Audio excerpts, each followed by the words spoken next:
यहाँ पे देखो हम बात करने वाले हैं प्लेसेस ऑफ वर्शिप एक्ट के बारे में। It is an act which prohibit conversion of any place of worship from the cut off date of 15 August 1947।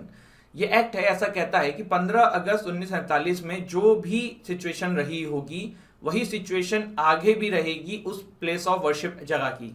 ठीक है, समझ में आया? कोई दिक्कत? ये मैंने आपको एक दिन और भी बताया हुआ है, आप थोड़ा सा और इसको डिटेल में रिवाइज कर रहे हैं। अब इसमें देखो कुछ एग्जेम्पशन है। डिस्प्यूटेड साइट एट अयोध्या, वो इससे एग्जेम्प्ट करी गई थी इस एक्ट से। इसके अलावा इस एक्ट में और भी चीजें एग्जेम्प्टेड हैं, जैसे कि एनी प्लेस ऑफ वर्शिप जो कि एंशिएंट एंड हिस्टोरिकल मॉन्यूमेंट है या फिर आर्कियोलॉजिकल साइट है, और ancient monuments and archaeological sites remains act 1958 के थ्रू कवर होती है, उस पर भी ये एक्ट इंप्लीमेंट नहीं होगा। कोई भी ऐसा सूट जो डिस्पोज ऑफ हो चुका है, फाइनलाइज हो चुका है, तो अब आप ये नहीं कह सकते हो कि भैया ये डिस्प्यूट जो है ये फाइनलाइज किया था कोर्ट ने, बट अब ये तो एप्लीकेबल ही नहीं, जो कि ये एक्ट कुछ और कहता है, ऐसा नहीं है। अगर किसी कोर्ट ने कोई मैटर सेटल कर दिया है तो वो माना जाएगा। इसके अलावा कोई भी ऐसा डिस्प्यूट या फिर कोई भी इस तरीके के कन्वर्जन जो हुआ है जो इस एक्ट से पहले कर दिया गया है और वो क्वेश्चन में है, तो भी चीजें जो हैं उस पर सुनी जा सकती हैं। That is also exempted. Penalty देखो क्या है इसके एक्ट के थ्रू। सेक्शन 6 जो है इसकी पेनल्टी की बात करता है। The act prescribes a punishment of maximum 3 years imprisonment along with a fine for contravening the provision of the act. Criticism क्या है? The law has been challenged on the grounds that it bars judicial review which is a basic feature of our constitution, imposes an arbitrary irrational retrospective cutoff date and abridges the right to religion of Hindus, Jain, Buddhist and Sikh and of course Muslims also। सबका इसी में यहाँ पे जो है right to religion का right भी रोकता है। क्यों रोकता है? देखो सिंपल सी बात है ना, कहा यह जा रहा है कि भैया कोई जगह है, अब कल को वहां पे कुछ मंदिर निकल जाए, कुछ मस्जिद का इंपॉर्टेंट चीज निकल जाए, वहां पे पहले कुछ और था, तो अब आप उसको कन्वर्ट नहीं कर सकते, क्योंकि 15 अगस्त 1947 के समय पे जो उसकी स्थिति थी वही रहेगी, ऐसा एक्ट बोलता है। तो ये इसलिए क्रिटिसिज्म हो रहा है इसका। कुछ प्रोविजंस जान लेते हैं जो आपके एग्जाम में डायरेक्टली पूछे जा सकते हैं। तो सेक्शन 3 जो है इस प्रोविजन का वो बात करता है, in a full or part of place of worship of any religion denomination into a place of worship of a different religious denomination or even different segments of the same religious denomination. ये क्या है? This section act bars the conversion of this thing जो मैंने अभी पढ़ी है। Section 4 sub clause 1 जो है वो क्या कहता है कि भैया 15 अगस्त 1947 में जो सिचुएशन रही थी that situation should be prevail आगे भी। सेक्शन 4 सब क्लॉज 2 क्या कहता है? In says any suit or legal proceeding with respect to the conversion of the religious character of any place of existing on 15 August 1947 pending before any court in India shall abate and no fresh suit or legal proceeding shall be instituted। Section 5 क्या कहता है? ये राम जन्मभूमि के मामले को exempt करता है। Section 5 is very important, exam में पूछा जा सकता है, ध्यान रखना। ठीक है, आगे बढ़ते हैं। 29 phones tested for Pegasus spyware, supreme court ने कहा है। सुप्रीम कोर्ट ने देखो टेक्निकल कमेटी बनाई है जो ये जांच करेगी, क्या क्या जांच करेगी कि whether Pegasus was used on phones or other device of citizens to access data, या फिर किस किस लोगों पे पेगासस का यूज किया गया है, विक्टिम्स ऑफ पेगासस। तीसरा जो है कि गवर्नमेंट ने अगर इसका यूज किया भी है तो कौन से कानून का फॉलो करते हुए किया है। और चौथा कि the steps taken by the government after the reports और publish in 2019 to tackle the issue. तो ये 4 मामलों पे टेक्निकल टीम से सुप्रीम कोर्ट जो है वो जवाब मांगेगी, और समय थोड़ा सा और दे दिया है पैनल को कि अपनी रिपोर्ट सबमिट करें।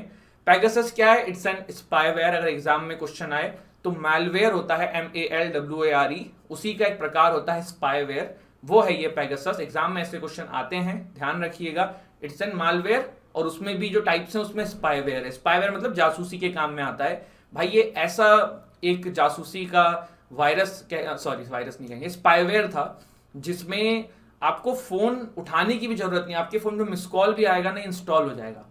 किसके द्वारा बनाया गया था? तो NSO ग्रुप, एक इजरायली बेस्ड एजेंसी है, उसके द्वारा इसको बनाया गया था। वो डिफरेंट गवर्नमेंट को ये बेचती है विश्व में, ऐसे एक रिपोर्ट आई थी उसमें कहा गया था।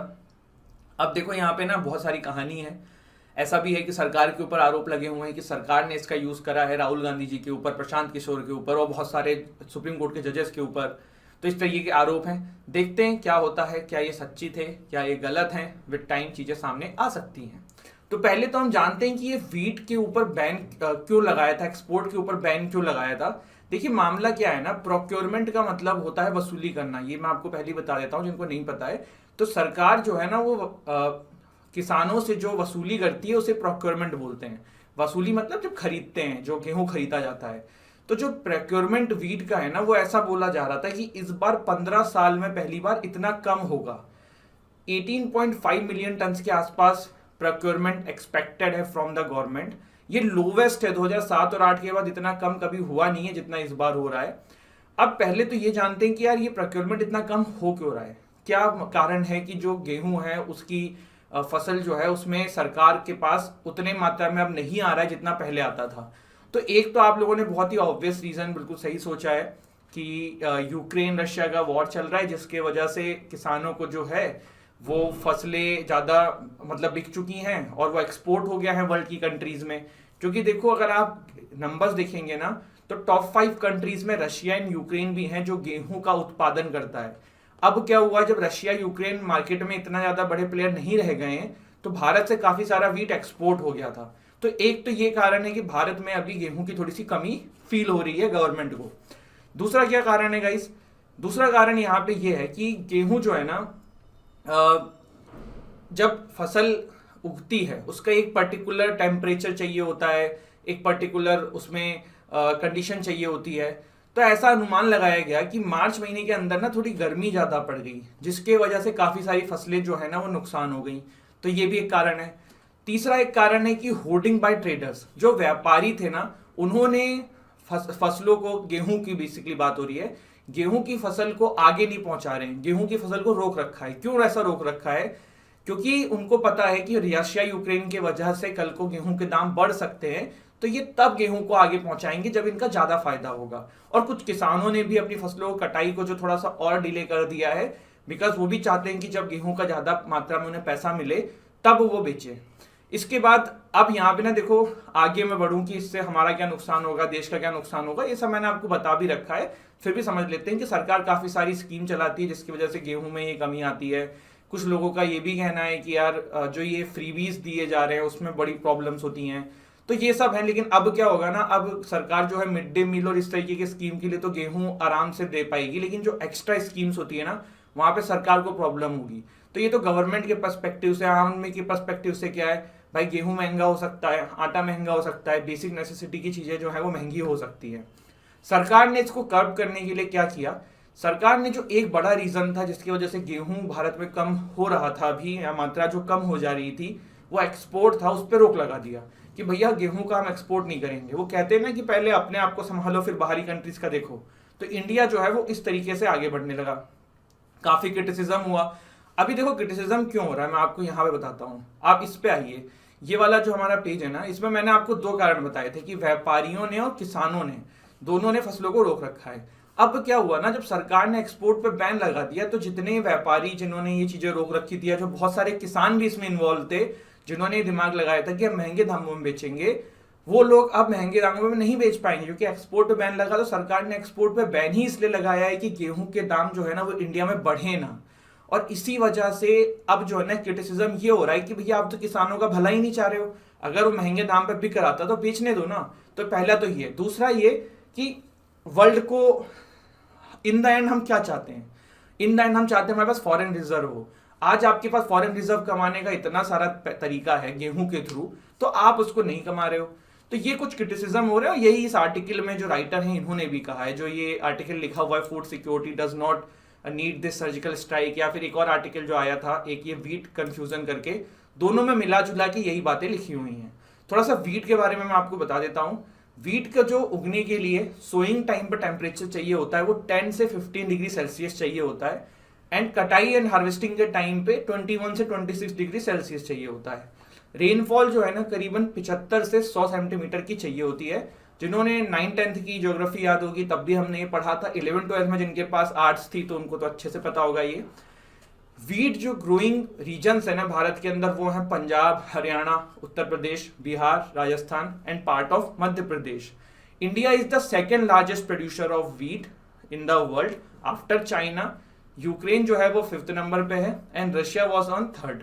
तो अभी क्या हुआ था ना, देखो जब रशिया एंड यूक्रेन में काफी ज्यादा उत्पादन नहीं हो पा रहा था या फिर सप्लाई चेन ही ब्रेक हो चुकी है, तो हुआ क्या कि भैया वर्ल्ड में वीट की बहुत डिमांड है। ऐसा नहीं है कि वीट सिर्फ इंडिया में खाया जाता है, हमारे यहाँ भी आप अगर आप देखो तो अलग अलग रीजन में वीट का अलग अलग तरीके से सेवन करते हैं। जैसे कि आप साउथ इंडिया में चले जाओगे ना तो वहाँ पे रोटी नहीं मिलती, वहाँ पे वीट का परोठा या फिर कुछ इस तरीके के और भी उनकी चीजें होती हैं जो बनती हैं।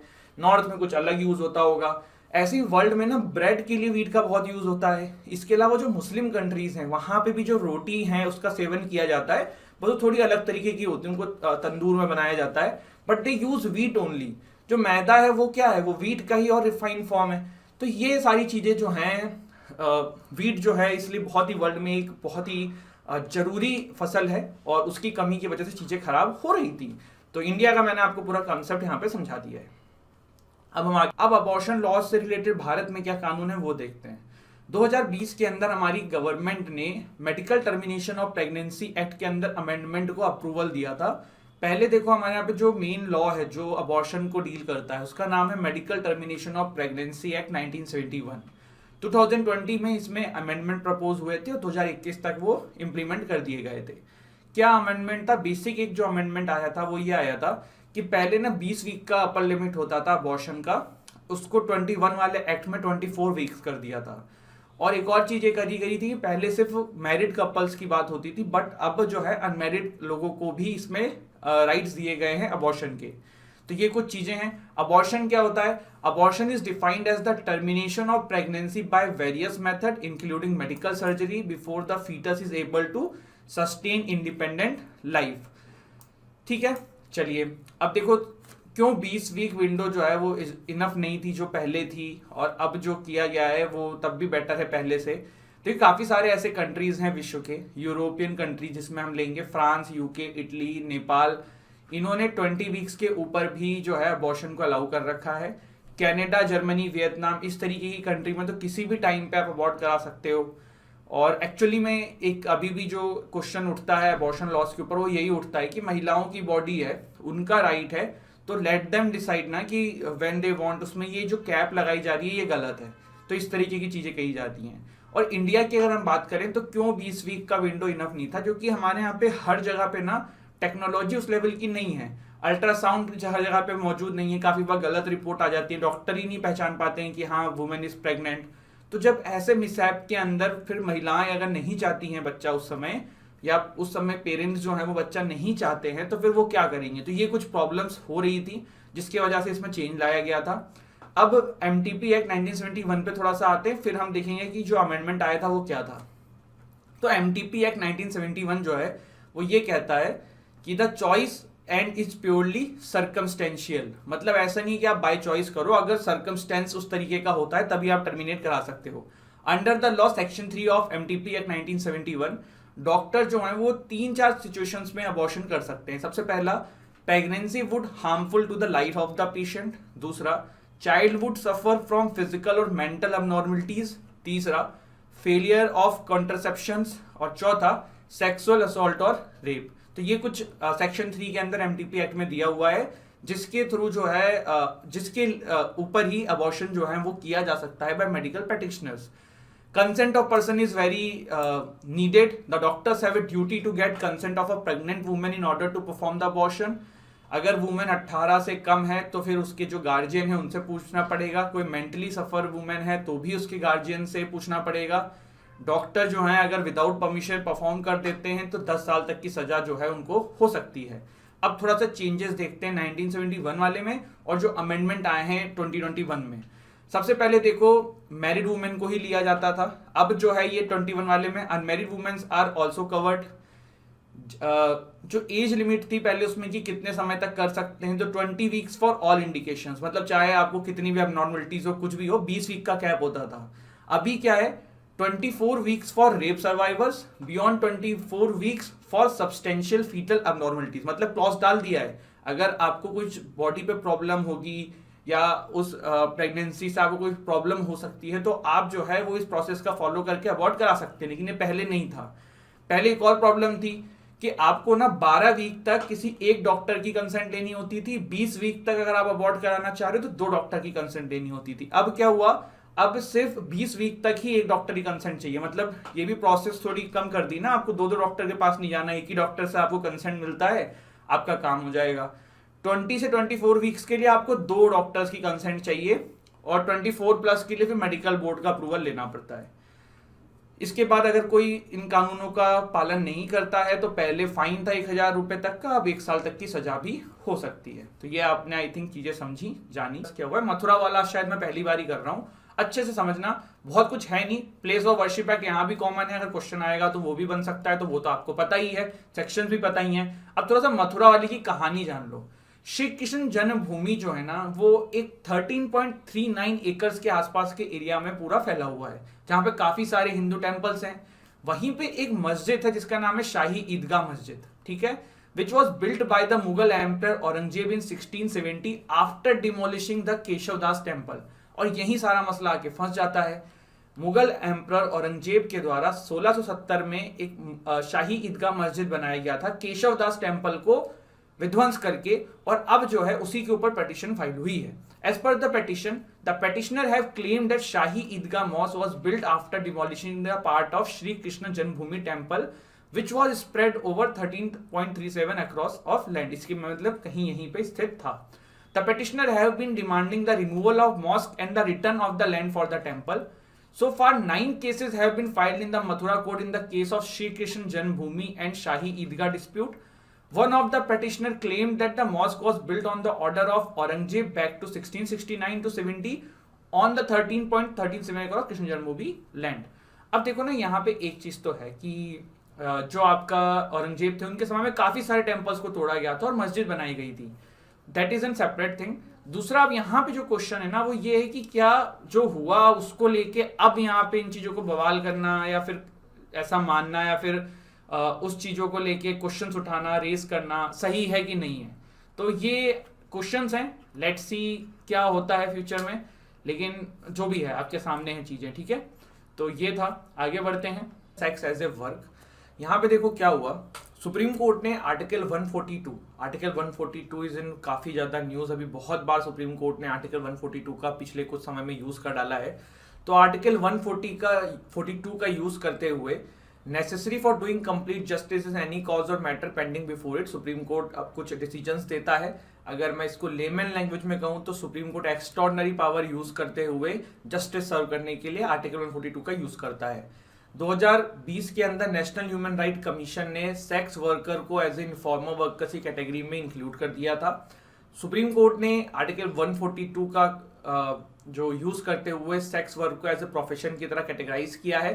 साथ ही साथ काफी सारी गाइडलाइंस दी है जो लोगों को फॉलो करनी है, पुलिस को फॉलो करनी है, प्रशासन को फॉलो करनी है in the cases of prostitution या प्रोस्टिट्यूट्स।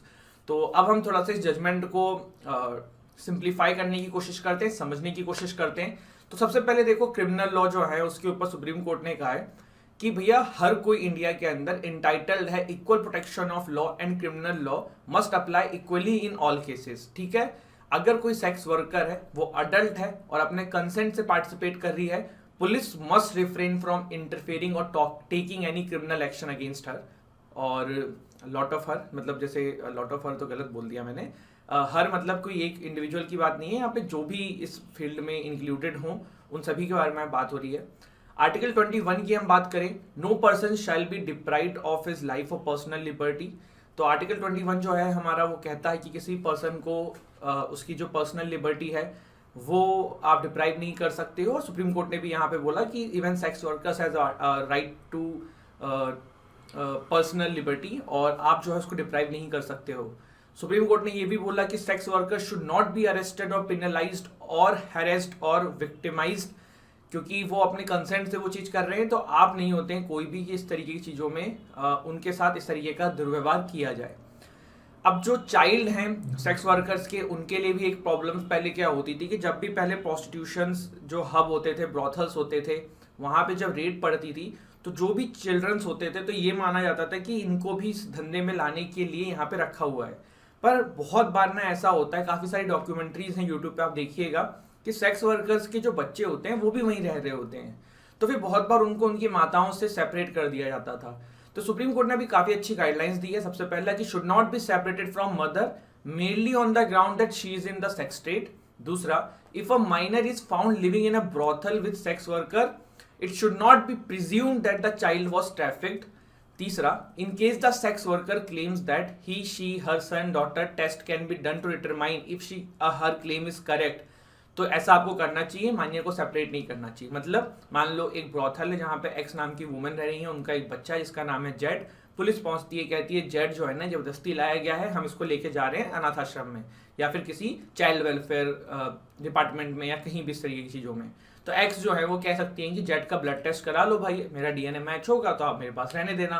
तो सुप्रीम कोर्ट ने यहाँ पे इसको भी कहा है, जो पुलिस प्रशासन है या जो भी इस पर्टिकुलर फील्ड में काम करते हैं उन सभी को कि इन सब चीजों का ध्यान रखा जाए।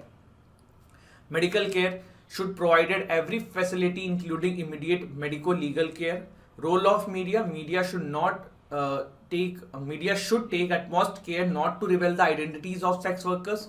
तो ये हमने कुछ चीजें जानी। Buddhadev Karmaskar versus state of West Bengal is a landmark case. Opinion that the sex workers have also right to dignity. अब आगे आ जाते हैं, हमारा आज का जो दूसरा आर्टिकल था मॉब लिंचिंग के ऊपर।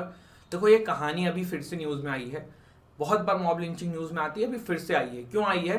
2 आदिवासी मैन जो है ना उनको लिंच कर दिया है मध्य प्रदेश में बाय काउ विजिलेंटीज। ऐसा बोला जा रहा है कि जो काउ विजिलेंटीज थे दे बिलोंग्स फ्रॉम श्री राम सेना एंड बजरंग दल।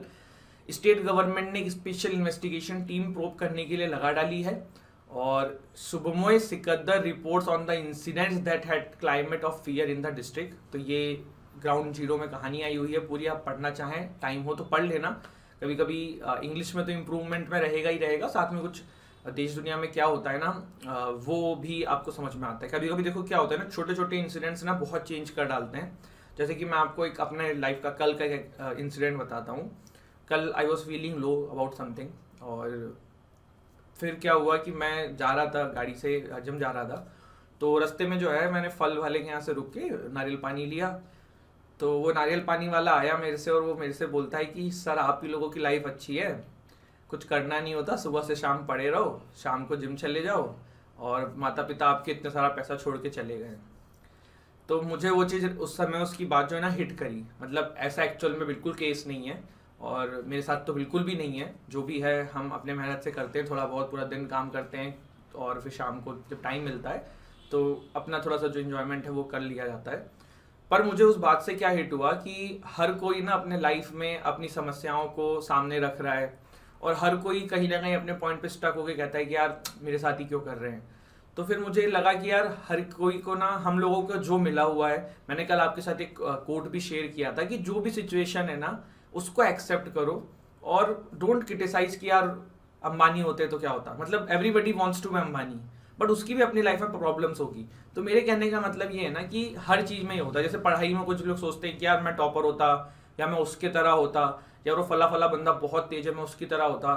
तो ये सब नहीं है। ये मत कहो खुदा से मेरी मुश्किलें बड़ी हैं, मुश्किलों से कह दो मेरा खुदा बड़ा है। तो इस तरीके की चीजें हैं और मतलब वो काफी कुछ सीखने को मिलता है। कभी कभी कुछ चीज हिट कर जाती है, तो ऐसी कहानियां आप पढ़ सकते हो, रियल लाइफ स्टोरीज हैं, कुछ सीखने को ही मिल सकता है बट टाइम हो तो। और अभी एग्जाम्स आ रहे हैं तो अभी 15-20 मिनट वेस्ट करने का ऐसा कोई मतलब है नहीं, बट अगर मन करे देख लेना। चलो बहुत बकवास करते हैं ना सर आपके। चलो अब आ जाते हैं मॉब लिंचिंग के ऊपर।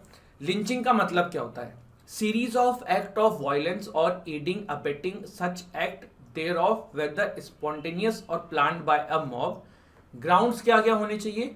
Religion, race, caste, sex, place of birth, language, dietary practices, sexual orientation, political affiliation, ethnicity or any other related grounds. ये चीज बहुत जरूरी है। देखो ना, एक कॉमन एरर जो स्टूडेंट्स करते हैं ना, सोचते हैं कि सर सिर्फ मॉब लिंचिंग जो है ना काऊ वाले मामले पे होती है। ऐसा नहीं है, विचक्राफ्ट के नाम पे भी कर देते हैं। अभी हमने मणिपुर में बहुत कुछ, अब तो साल हो गए, काफी समय हो गया, वहां पे ही घटना देखी थी। तो इस तरीके की चीजें होती हैं। How are these cases handle? तो भाई there is no separate legislation for this. IPC का जो मर्डर एंड कल्पेबल होमिसाइड के सेक्शंस हैं वही यहाँ पे लगते हैं। Section 302 provides that whoever commits murder shall be punished with death or imprisonment for life and shall also be liable to fine. Offense of murder is a cognizable, non-bailable and non-compoundable offense. क्या होता है cognizable offense? Cognizable offense basically वो होते हैं जिसमें without warrant you can be arrested, heinous nature के ये होते हैं और मोस्टली ये केसेस नॉन बेलेबल होते हैं। नॉन बेलेबल का मतलब ये नहीं होता है कि आपको बेल नहीं मिल सकती है। इन केसेस का मतलब होता है बेल एज ए राइट नहीं होती है, आपको एज ए राइट बेल का अधिकार नहीं है। कोर्ट विल डिसाइड कि हाँ भाई आपको मिलना है नहीं मिलना है। नॉन कंपाउंडेबल का बेसिक मतलब होता है cases that can not be settled. जैसे कि आपका डाइवोर्स का केस चल रहा है, इट कैन बी सेटल्ड ना पति पत्नी के बीच में, भैया हमको डाइवोर्स नहीं देना, खत्म करो बात, this is compoundable thing. But murder is not a compoundable thing. आपने किसी को मार दिया, आप कंपाउंड नहीं कर सकते उस चीज को। Rape is not a compoundable thing. तो ये होता है नॉन कंपाउंडेबल, ठीक है। आई होप आपको चीज क्लियर हुई हो। रिलेटेड इश्यूज क्या है, तो देखो मॉब लिंचिंग जो है सिंपल सट वायलेशन ऑफ ह्यूमन डिग्निटी है, आर्टिकल 21 का वायलेशन है, डिक्लेरेशन ऑफ ह्यूमन राइट्स का भी वायलेशन है यूनाइटेड नेशन के द्वारा जो दिया हुआ है। It also violate right to equality in provision of discrimination under article 14 and 15 of the constitution of India. Nowhere mention in the law of the land, that's why Indian penal code जो है वो अभी use किया जाता है इस cases के लिए। और काफी समय से डिमांड आ रही है मॉब लिंचिंग के ऊपर सेपरेट कानून आए। भारत के कुछ स्टेट्स हैं जिन्होंने पहल कर दी है। वो स्टेट्स कौन कौन से हैं? मणिपुर, वेस्ट बंगाल, राजस्थान एंड झारखंड सबसे लास्ट में अभी इसमें 2021 के अंदर ऐड हुआ है। तो ये वो स्टेट्स हैं भारत के जहां पे इस पे प्रति ऑलरेडी एक कानून है। मंकी पॉक्स काफी न्यूज में है, थोड़ा सा जान लेते हैं मंकी पॉक्स के बारे में। एक वायरल जूनोटिक डिजीज है जो कि एनिमल से ह्यूमन में आती है। जूनोटिक डिजीज का बेसिकली मतलब होता है जो एनिमल से ह्यूमन ट्रांसफर हो सकती है, ठीक है। मंकीज में सबसे ज्यादा देखी गई थी ये, और इसीलिए इसको मंकी पॉक्स कहते हैं। और नाइजीरिया में ये सबसे पहली बार पाई गई थी। It is caused by monkey pox virus, a member of orthopox virus genus in the family of poxviridae. Scientific terms है, नहीं पता हो कोई बात नहीं। The natural host of the virus remain undefined, but the disease has been reported in many animals. ठीक है, rabbits में देखी गई है, मंकीज में देखी गई है, एपेज में देखी गई है, और इस तरीके के रैट्स, माइस, स्क्विरल्स, इन सब में भी ये देखी गई है। फर्स्ट रिपोर्टेड हुई थी 1958 में in democratic Republic of Congo, और 1970 में पहली बार ह्यूमंस में देखी गई थी। 2017 के अंदर नाइजीरिया के अंदर काफी ज्यादा मात्रा में इसके केसेस देखने को मिले थे, और अभी भी जो है western and central African countries में काफी इनके केसेस देखने को मिलते रहते हैं। कुछ इस तरीके का इंसान दिखता है जब उसको मंकी पॉक्स हो जाता है। देखो आपने चिकन पॉक्स का नाम सुना है ना, तो उसमें भी हम लोगों के ऊपर दाने हो जाते हैं जब चिकन पॉक्स होता है, तो उसी से मंकी पॉक्स इसका नाम बनाया गया है। अब आज का जो पहला आर्टिकल है वो है श्रीलंकाज रेज। तो ये क्या है, देखिए अभी श्रीलंका में ना वहां की जनता जो है लार्ज स्केल में प्रोटेस्ट कर रही है, सड़कों पे उतर आई है, क्योंकि जो बेसिक नेसेसिटी की चीजें हैं लोगों की वो भी उन तक नहीं पहुंच पा रही है। इसकी वजह से लोग जो है वो काफी गुस्सा है वहां की सरकार से। श्रीलंका की इस क्राइसिस के मेजर कारण क्या हैं? सबसे पहले एक्सटर्नल डेट। इतना ज्यादा पैसा श्रीलंका ने जो है अलग अलग कंट्रीज से ले रखा है, चाइना से ले रखा है, जिसकी वजह से वो डेट की वजह से काफी ज्यादा गरीब हो चुके हैं। दूसरा, इन्होंने ना एक जो भी प्रेजेंट गवर्नमेंट जो प्रेजेंट है वो राजपक्षा जी की है, और इन्हीं की पूरी फैमिली अभी पूरी सरकार चला रही है। प्रेसिडेंट इनके हैं, प्राइम मिनिस्टर इनके हैं, और भी नेता वेता जो है सब मोस्टली जो बड़ी पोस्ट है इनका परिवार ही है। तो इन्होंने एक ऑर्डर निकाला था कि केमिकल्स को बैन कर दिया जाएगा, जो खेती में यूज होते हैं केमिकल्स उनको बैन कर दिया जाएगा। उसकी वजह से किसानों की काफी सारी फसलें खराब हो गई और लार्ज स्केल पे प्रॉब्लम फेस करनी पड़ी श्रीलंका को, एंड जिसके चलते हुए श्रीलंका में जो है वो किसानों को काफी नुकसान हुआ, और फिर जो उनकी इकोनॉमी है वहां पे किसान जो है वो सपोर्ट नहीं कर पाए। तीसरा एक कारण था करप्शन। वहां की जो सरकार है ना बहुत ज्यादा करप्ट हो चुकी है। एक फैमिली जो है वो पूरी सरकारें चलाती हैं। टूरिज्म आफ्टर कोविड जो है वहां पे टूरिज्म इंडस्ट्री जो है वो काफी प्रभावित हुई। जो उनका फॉरेन रिजर्व था, फॉरेक्स जिसको बोलते हैं, वो भी खत्म हो रहा है। क्यों खत्म हो रहा है कि जब आप किसी कंट्री में ना इंपोर्ट ज्यादा करते हो और एक्सपोर्ट नहीं कर पाते हो, मतलब आप जब ज्यादा चीजें खरीदने लग जाते हो लेकिन बेचते नहीं हो, तो फिर आपका जो है फॉरेक्स रिजर्व खत्म हो जाता है। तो ये कारण है। वैसे तो हमने ये पहले भी देखा हुआ है, बट मैंने आपको रिवाइज करा दिया है। आर्टिकल है वो है हेट स्पीच से रिलेटेड। कुछ दिन पहले हेट स्पीच जो है ना काफी न्यूज में थी। न्यूज में क्यों थी? हरिद्वार वाला इंसिडेंट आपको याद होगा, हम काफी सारे न्यूज चैनल में देख रहे थे, न्यूज़पेपर काफी ज्यादा कवर कर रहे थे, द हिंदू में काफी सारे एडिटोरियल भी आ रहे थे इस विषय के ऊपर। तो क्या था पूरा मामला? हरिद्वार वाला इंसिडेंट ना आपके एग्जाम में नहीं आएगा, उससे रिलेटेड कोई एडिटोरियल क्लैट में डाला जा सकता है और उस पर क्वेश्चन पूछ लिया जा सकता है, या एनालिसाइट में उससे रिलेटेड कोई एडिटोरियल डाला जा सकता है और क्वेश्चन पूछा जा सकता है। But in the and question जो आएगा ना वो हेट स्पीच पे आएगा आपको, ठीक है। तो हेट स्पीच के बारे में थोड़ा सा जानते हैं। एज सच कोई लीगल डेफिनेशन नहीं है हेट स्पीच की, ये ध्यान रखिएगा। देयर इज नॉट कोई fix legal definition of hate speech. Hate speech का बेसिकली जो है ना मतलब ये है कि कुछ भी मैलिशियस कहना या किसी के बारे में कुछ इस तरीके की चीज कहना जो प्रोवोक कर दे सोसाइटी की हार्मोनी को नुकसान पहुंचा दे। एक सिंपल मैंने लेमन लैंग्वेज में आपको समझाया है, ठीक है। प्रोविजन जो हमारे लॉ के अंदर है ना, वो क्रिमिनलाइजिंग स्पीचेस जो कुछ इस तरीके की चीजें करें, राइटिंग्स जो कुछ इस तरीके की चीजें करें, एक्शन, साइंस, तो इस तरीके की चीजों को हमारे कानून के अंदर, हमारे लॉ के अंदर क्रिमिनलाइज किया हुआ है। अब आप कहोगे कि सर कौन से लॉ के अंदर ऐसा किया गया है, तो ठीक है, बिल्कुल गैस आपने सही किया है। आईपीसी जो है, हमारा इंडियन पीनल कोड जो है, उसका सेक्शन 153A एंड 505 जो है वो हेट स्पीच को क्रिमिनलाइज करता है इनडायरेक्ट वे में। एज सच देखो ना, डायरेक्ट कोई आप कह सकते हो कि हेट स्पीच के लिए कानून है या लेजिस्लेशन है तो नहीं, और उसी की डिमांड होती रहती है, क्योंकि देखो क्या होता है ना, हेट स्पीच की कोई एज सच फिक्स डेफिनेशन तो है नहीं, तो बहुत एम्बिगुअस है ये। तो लोग ना इसको अपने अपने तरीके से मोल्ड करते हैं, कोई कुछ भी बोल जाता है, फिर कोर्ट में वो उसको प्रूफ नहीं कर पाते हैं कि वो हेट स्पीच है। काफ़ी सारे हम पॉलिटिशियंस के बारे में ऐसा देखते हैं, हमने बड़ी बड़ी स्टेटमेंट सुनी हुई हैं, बट आज भी वो पॉलिटिशियन जो हैं वो इलेक्शन लड़ रहे हैं। तो अगर ऐसा कुछ प्रॉब्लम होता उनके स्पीच के अंदर जो कि एक्चुअल में था, बट उनको अभी तक कोई सजा नहीं मिली, तो ये अपने आप में दिखाता है कि कुछ प्रॉब्लम तो है इस लॉ के अंदर। तो देखिए सेक्शन 153 एंड 505 ऑफ आईपीसी जो है ना, वो हेट स्पीच से डील करता है। 153A क्या कहता है, promotion of enmity between different groups, और 505 ऑफ आईपीसी कहता है statement conducting to public mischief. मतलब अगर आप कुछ इस तरीके की चीजें करोगे जो डिफरेंट ग्रुप्स के अंदर लड़ाई करा दे, तो भी आप क्रिमिनल ऑफेंस में जाओगे, सेक्शन 153A।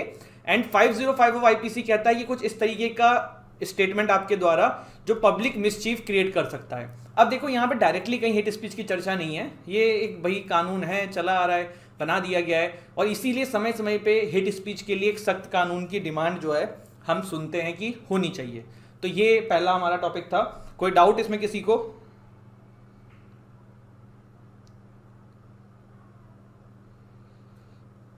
ठीक है, चलिए, वेरी गुड। कोई इसमें किसी को डाउट नहीं है, इससे अच्छी कोई बात हो नहीं सकती है।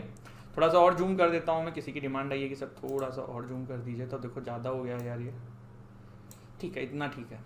इसके बाद देखो अगला आर्टिकल जो है ना, वो बात करता है इलेक्शन एक्सपेंडिचर लिमिट के बारे में।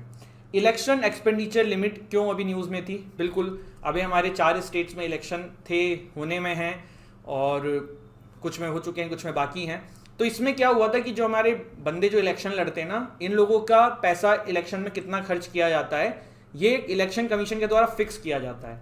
देखो रियलिटी में तो ऐसा नहीं होता है कि जितना ये फिक्स करते हैं उतना ही खर्च होता है, उसके अलावा भी खर्च हो जाता होगा, जो कि काफ़ी सारे न्यूज़ में ऐसी चीज़ें निकलती हैं। बट एक ऑफिशियली आंकड़ा जो है वो इलेक्शन कमीशन के द्वारा फिक्स किया जाता है, जिसके बारे में हम जानेंगे, और उस वही अभी न्यूज़ में भी था, और जिसके वजह से हम ये पढ़ रहे हैं। ठीक है, हुआ क्या था, amount on election candidate can be legally spend for their election campaign, ये डिसाइड किया जाता है समय समय पे। Section 77 of representation of people act 1951 जो है आपका, वो ये कहता है कि हर कैंडिडेट को जो इलेक्शन लड़ रहा है उसको सेपरेट एंड करेक्ट अकाउंट, जो उसने अपना टोटल एक्सपेंडिचर खर्च किया है इलेक्शन कैंपेन के ऊपर, वो सबमिट करना होगा, डिक्लेयर करना होगा, और अगर वो ऐसा नहीं करता है तो फिर ये गलत है, ये ऑफेंस है। All candidates are required to submit their expenditure statement to election commission of India within 30 days of the completion of the election. जैसे आज मान लो इलेक्शन कंप्लीट होता है, तो इसके 30 दिन के अंदर जो है हर कैंडिडेट को अपना डेटा जो है वो इलेक्शन कमीशन के सामने रखना है कि भैया हमने इतने रुपए खर्च किए हैं। देखो ऐसा इसलिए भी किया जाता है ना कि हमारा जो एक सिंपल प्रिंसिपल है, या जूरिस्प्रूडेंस का, नेचुरल जस्टिस का जो कॉन्सेप्ट कहता है कि एवरीवन शुड बी इक्वल, है ना। तो अब ऐसा नहीं कि कोई बहुत अमीर है तो बहुत पैसे खर्च कर रहा है, कोई ज़्यादा अमीर नहीं है तो बहुत पैसे नहीं खर्च कर पा रहा है। लेकिन देखो एक्चुअल होता ऐसा नहीं है, रियलिटी में तो यही हो रहा है कि जहाँ पे ज़्यादा पैसा है वो ज़्यादा खर्च करते हैं। लेकिन ये कोशिश ये करी गई थी कि एक एक्सपेंडिचर फिक्स कर दिया जाए, जिससे कि हर कोई कैंडिडेट जो है उससे ज़्यादा अमाउंट पैसे का खर्च ना कर पाए। तो ये सारी चीज़ें हैं। अगर आप इस तरीके की चीज़ें सबमिट नहीं कर पाते हो, आपने क्या खर्चा किया या गलत सबमिट करते हो, तो आप डिस्क्वालीफाई हो सकते हो, और अप टू 3 ईयर्स की आपकी जो है सज़ा भी हो सकती है अंडर 10A ऑफ RPA 1951। सज़ा से मेरा मतलब है आप 3 साल के लिए डिस्क्वालीफाई कम से कम हो सकते हो। ठीक है, इसके बाद अभी क्यों न्यूज़ में था ये? सर आप बोलोगे सर ये तो पहले की बात थी, तो पहले की बात तो थी इलेक्शन के साथ, वो भी न्यूज़ में रहनी ही चाहिए थी। अभी इसमें कुछ चेंज जो है वो करी गए थे, इसकी वजह से ये कानून, ये बात जो है ये न्यूज़ में रहता था। ये इवेंट, कानून is not the correct term, ये मसला जो है वो न्यूज़ में था। पहली चीज़ इसमें जो चेंज करी गई थी वो करी गई थी एक्सपेंडिचर लिमिट जो है कैंडिडेट्स का फॉर लोकसभा कॉन्स्टिट्यूएंसीज, वो इंक्रीज कर दिया गया था। फिर से मैं बोल रहा हूँ लोकसभा कॉन्स्टिट्यूंसीज, यहाँ पे विधानसभा की बात नहीं है, लोकसभा कॉन्स्टिट्यूंसीज की बात हो रही है। पहले 54 लाख होता था, अभी 70 लाख कर दिया गया है, ठीक है। और किसी किसी स्टेट्स में 70 से 95 लाख भी कर दिया है। पहले वहाँ 70 था, वहाँ 95 कर दिया, और जहाँ 54 था वहाँ 70 कर दिया। असेंबली कॉन्स्टिट्यूंसीज के अंदर 20 लाख था पहले, कहीं कहीं पे वहाँ 28 लाख कर दिया गया, और 28 लाख था जहाँ पे वहाँ पे 40 लाख तक कर दिया गया। स्टेट्स की संख्या पे डिपेंड करता है। इसके बाद 40 lakh would apply in Uttar Pradesh. कहाँ पे 40 लाख वाला कॉन्सेप्ट था? उत्तर प्रदेश, उत्तराखंड, पंजाब, और 28 लाख का कॉन्सेप्ट था गोवा एंड मणिपुर में, ठीक है। देखो वही बात है ना, जहाँ पे लार्ज संख्या है तो वहाँ पे ऑफकोर्स पैसा ज़्यादा खर्च होगा, और जहाँ पे संख्या थोड़ी कम है पॉपुलेशन की, वहाँ पैसा कम खर्च होना चाहिए, ठीक है। तो इतना में किसी को कोई डाउट? ठीक है, आप लोग अपने डाउट जो है ना वो कमेंट सेक्शन में डाल सकते हैं, मैं देखते से आपसे पूछ लूँगा। और आप लोग इस सेशन को देखिएगा अगर आप क्लैट के एस्पिरेंट हैं, क्लैट आपको देना है, क्योंकि I will try to cover most of जितना भी टॉपिक्स आपके क्लैट के एग्जाम में आ सकता है। और हर टॉपिक से देखो क्वेश्चन सेम यही बनते हैं। जैसे मान लो अभी उन्होंने पैराग्राफ उठा के डाल ही दिया रिप्रेजेंटेशन ऑफ पीपल एक्ट से रिलेटेड कोई, उसमें क्वेश्चन इससे ज़्यादा नहीं बन सकता है। जैसे अगर ये डेट वाले इस पे आ गया, तो बात ये ना कि हम लोग कंफ्यूज हो जाते हैं कि सर जीके में तो अब पैराग्राफ वाला सिस्टम है, क्लैट में हम कैसे करें, क्या करें। तो एक बहुत सिंपल सी बात है, आप इस चीज़ को समझ लीजिए कि पैराग्राफ वाली चीज़ तो है, लेकिन जीके आप बिना पैराग्राफ को टच करे भी सॉल्व कर सकते हो अगर आपको वो कॉन्सेप्ट पता हो। तो यही बात है, आप मेन जो क्वेश्चंस बनते हैं ना वो इन्हीं सबसे बनते हैं। पैराग्राफ तो हिंदू में इतने एडिटोरियल्स निकलते हैं, इंडियन एक्सप्रेस में इतने एडिटोरियल निकलते हैं, बिजनेस टुडे में इतने निकलते हैं कि कोई भी डाल दें, वो बड़ा बड़ा पेज का डाल दें। तो जीके जो है ना वो अभी भी कम समय लेगी और ज़्यादा स्कोरिंग आप लोगों के लिए हो सकती है, एक सिलेक्शन के लिए एक बहुत बड़ा रोल अदा कर सकती है। तो अच्छे से करिए इसे, ठीक है। इसके बाद article 348, article 348 was in news. क्यों न्यूज़ में था ये? देखिए, division bench of Gujarat high court ने ना रिसेंटली एक जर्नलिस्ट से कहा जो कंटेम्प्ट ऑफ कोर्ट की प्रोसीडिंग फेस कर रहे थे कि भैया आप सिर्फ इंग्लिश में बोलिए, ठीक है। तो अब मामला ये आ गया, क्या गुजरात हाई कोर्ट ऐसा कह सकती है कि भैया हिंदी में नहीं इंग्लिश में बोलो? तो फिर चीज़ें जब आई सामने और हम लोग जब कॉन्सेप्ट देखें कॉन्स्टिट्यूशन में क्या कहता है, तो कॉन्स्टिट्यूशन का आर्टिकल 348 इससे डील करता है। And it speaks for language to be use in supreme court and high court for acts, bill etcetera, या कोई भी चीज़ों के लिए इंग्लिश, ठीक है।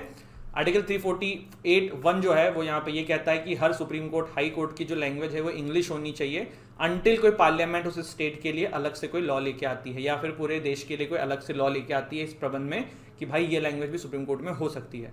आर्टिकल 348 सब क्लॉज 2 जो है ना वो ये भी पावर देता है हर स्टेट के गवर्नर को कि वो स्टेट से कंसल्ट करके अगर गवर्नर ये चाहते हैं तो वो प्रेसिडेंट की कंसेंट से किसी और लैंग्वेज को भी ऑथराइज कर सकते हैं, हिंदी या फिर कोई और लैंग्वेज हाई कोर्ट में यूज़ होने के लिए। तो आर्टिकल 348 क्या है, अभी न्यूज़ में था, मैंने आपको बताया, ध्यान रखिएगा। इसके अलावा section 7 of official language act जो 1963 है ना, ये भी कहता है कि यूज़ ऑफ हिंदी या कोई भी other language official language state कर सकता है इंग्लिश के अलावा अगर वो चाहता है। जैसे उत्तर प्रदेश की ऑफिशियल लैंग्वेज क्या है, यहाँ के आपको ऑफिसेज में ना हिंदी लैंग्वेज ज़्यादा दिखती है, ठीक है। तो ऐसे ऐसे और स्टेट्स की भी अपनी होती है। This has to be done with the consent of the president of India by the governor of the state, the purpose of judgement etcetera made by the high court for the state, ठीक है। तो ये कुछ चीज़ें हमने जानी इस मुद्दे के बारे में, एंड आई थिंक आप लोगों को ये मुद्दा जो है वो क्लियर हो गया होगा। देखो ये जो पूरा मैं आपके सामने आर्टिकल डिस्कस कर रहा हूँ ना, ये हमारी मैगजीन राइज का है, और द राइज हमारी करंट अफेयर की मंथली मैगजीन है जिसको आप बेझिझक डाउनलोड कर सकते हैं, फ्री ऑफ कॉस्ट है। कैसे डाउनलोड करना है, आप हमारे ऐप को डाउनलोड करिए डिस्क्रिप्शन से, वहाँ पे फ्री स्टडी मटेरियल के सेक्शन में हमारी मंथली मैगजीन पड़ी हुई है, या फिर आप हमारे टेलीग्राम चैनल से भी जुड़ सकते हैं, क्लैट पॉइंट। यहाँ पे काफ़ी सारा फ्री स्टडी मटेरियल तो डाला ही जाता है आपके एग्जाम के पर्सपेक्टिव से। क्लैट पॉइंट में भी फाइल सेक्शन में जाना तो वहाँ भी सारी मंथली मैगजीन पड़ी हुई है, तो इनको डाउनलोड करके प्रिंट आउट निकाल सकते हो। तो वहाँ से जो इंपॉर्टेंट टॉपिक्स था मैंने वो उठाया है यहाँ पे और कवर किया है। मंथली मैगजीन से देखिए स्टूडेंट बहुत कंफ्यूज होते हैं कि सर किसकी करें, सर फलाना कोचिंग है या प्रतियोगिता दर्पण है या क्या करें। तो मेरा आपको सजेशन ये रहेगा कि देखो घुमा फिरा के ना हर मैगजीन में सब जगह का कंटेंट सेम होता है। देखिए कोई भी मैगजीन हम बनाते हैं या कोई भी कंपनी बनाती है तो वो इस चीज़ का ध्यान रखती है कि क्या क्या टॉपिक रहे हैं, और सभी के मैगजीन में वो टॉपिक्स कवर रहते हैं। किसी के में पहले पेज पे हो जाएंगे, किसी के बाद में हो जाएंगे। तो मुद्दा ये कि एक मैगजीन चुन लो, उस पर पढ़ाई करो, और सबसे इंपॉर्टेंट चीज़ stick to the quality not the quantity. ये नहीं कि आप 10 मैगजीन पढ़ रहे हो आपको कुछ भी याद नहीं है, आप एक मैगजीन पढ़ो पर उसका फिर एक एक पेज याद रहे। तो इस तरीके की पढ़ाई करनी चाहिए एंड आई होप आप मेरी बात समझ रहे होंगे। ठीक है, कोई डाउट है, कोई समस्या है? हाय सात्विक, हाय अंजलि, हाय एवरीवन। ठीक है, चलिए अब national conference on e governance करके हमारा अगला आर्टिकल है। ये क्या था मसला? 24th national conference on e governance हुई थी 2021 के अंदर, ठीक है, जो कि सक्सेसफुली हो चुकी है। ये department of administrative reforms and public grievance, जिसको DARPG शॉर्ट में बोलते हैं, एंड इनके साथ ministry of electronics and information technology, जिनको METI शॉर्ट में बोला जाता है, और स्टेट गवर्नमेंट ऑफ तेलंगाना। देखो ऐसे क्वेश्चन आते हैं, पैराग्राफ दे दिया जाएगा, पूछेगा भैया किस किस ने मिलकर किया था, तो तीनों नाम ध्यान होने चाहिए। Ministry of electronics and information technology, METI जिसको बोलते हैं, DARPG plus government of Telangana. तो ये तीनों चीज़ पता होनी चाहिए। इस बार का थीम क्या था? India's techade digital government in post pandemic world. देखो national conference on e governance, e governance से क्या समझते हो कि टेक्नोलॉजी का कितना ज़्यादा गवर्नमेंट जो है अलग अलग वो यूज़ करके लोगों का बेनिफिट कर सकती हैं। ठीक है, पर्पस क्या था इस पूरे कॉन्फ्रेंस का? तो प्रोवाइड सब प्लेटफॉर्म जिससे कि बेस्ट प्रैक्टिस शेयर हो पाए, लेटेस्ट टेक्नोलॉजी डेवलपमेंट शेयर हो पाए बिटवीन डिफरेंट स्टेट्स। इसमें national awards for e governance भी दिया गया था। एक हैदराबाद डिक्लेरेशन करके बड़ी इंपॉर्टेंट चीज़ है, इस पूरे कॉन्फ्रेंस के अंदर हैदराबाद डिक्लेरेशन को अडॉप्ट किया गया। हैदराबाद डिक्लेरेशन क्या है? It's bring citizen and government closer through digital platforms. अगर मैं शॉर्ट फॉर्म में बोलूँ तो हैदराबाद डिक्लेरेशन का बेसिकली मतलब ये कि भैया पब्लिक जितनी भी गवर्नमेंट्स की सिस्टम है उन सभी के अंदर टेक्नोलॉजी का यूज़ करो और लोगों का बेनिफिट करने की कोशिश करो। तो वही यहाँ पे हैदराबाद डिक्लेरेशन को इसमें लिया गया। तो ध्यान रखिएगा ये सब चीज़ें, है ना, ऐसे छोटे छोटे क्वेश्चंस बन जाते हैं। देखो मैं आपको फिर एक चीज़ बोल रहा हूँ, आप लोग ना क्लैट के अभी जो तैयारी कर रहे हैं नए हमारे बच्चे, और NLSET का भी पेपर का पैटर्न कुछ इसी तरीके से है।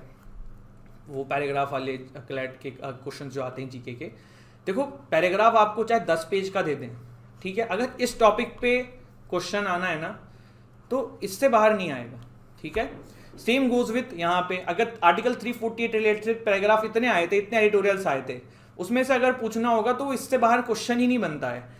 तो मेरा ही कहना है ना कि GK के अंदर ना आप लोग जो पैटर्न है आप लोग का मॉक सॉल्व करने का, मैं देखता हूँ स्टूडेंट्स जो है ना वो पैराग्राफ रीड करते हैं। आई डोंट थिंक आपको पैराग्राफ रीड करने की जरूरत है, आपको डायरेक्ट क्वेश्चंस GK के अंदर सॉल्व कर सकते हैं। इवन लीगल में भी 50%, 60-70% क्वेश्चन जो है ना बिना पैराग्राफ रीडिंग के करे जा सकते हैं, but for that you need special, मतलब बहुत ज़्यादा प्रैक्टिस।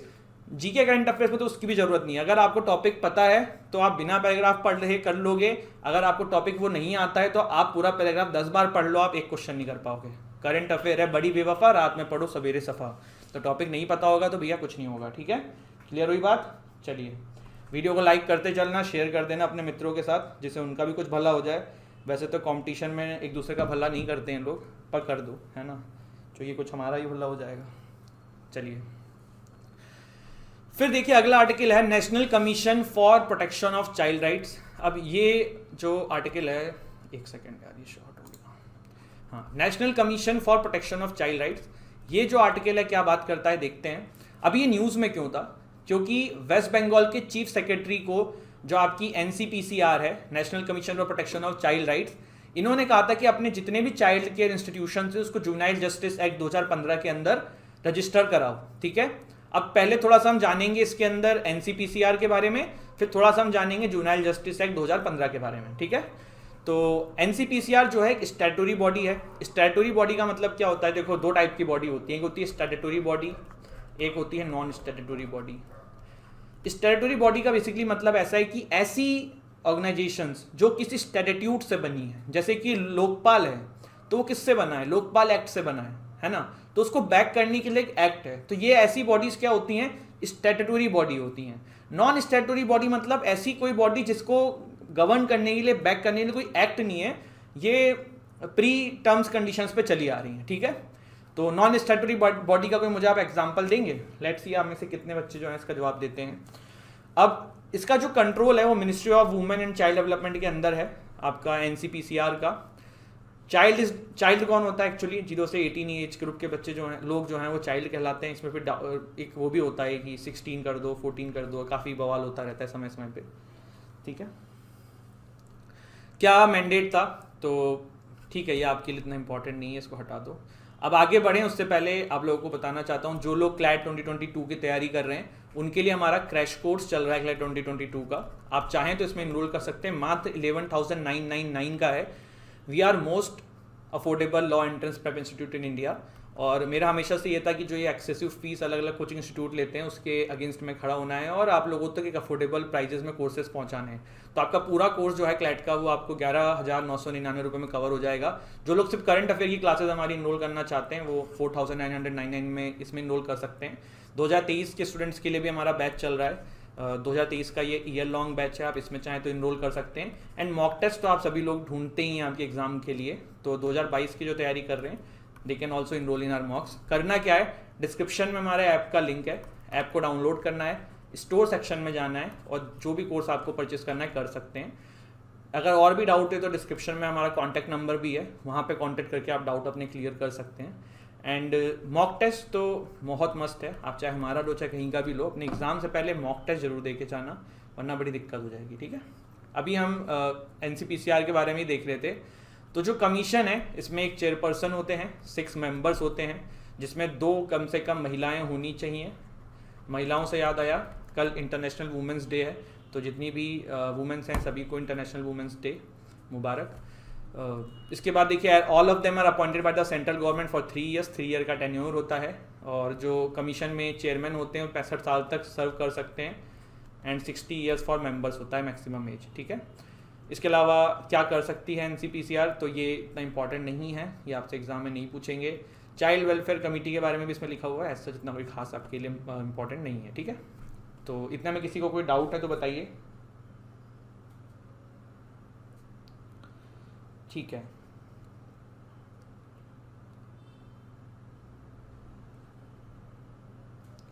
चलिए, किसी को कोई डाउट नहीं है, ये बड़ी अच्छी बात है, पर डाउट ना होना भी अपने आप में एक चिंता का विषय होना चाहिए, है ना। पर आप सब बोलोगे कि सर फिर डाउट होगा तो फिर आपके पढ़ाने का क्या फ़ायदा, है ना। चलिए, अगला आर्टिकल जो है वो बात करता है लोक अदालत के बारे में। क्या है ये लोक अदालत, क्यों थी ये न्यूज़ में? तो देखिए, नेशनल लीगल सर्विस अथॉरिटी जो है उन्होंने डिसाइड किया था कि जो नेशनल लोक अदालत का कंट्रीब्यूशन है हमारे देश के लिए वो काफ़ी ज़्यादा है और इसको लोगों तक पहुंचाने की ज़रूरत है, और लोक अदालत को लोगों तक और इसकी इम्पोर्टेंस एंड लोक अदालत का यूज़ करने का जो जागरूकता है वो लोगों तक फैलाने की ज़रूरत है।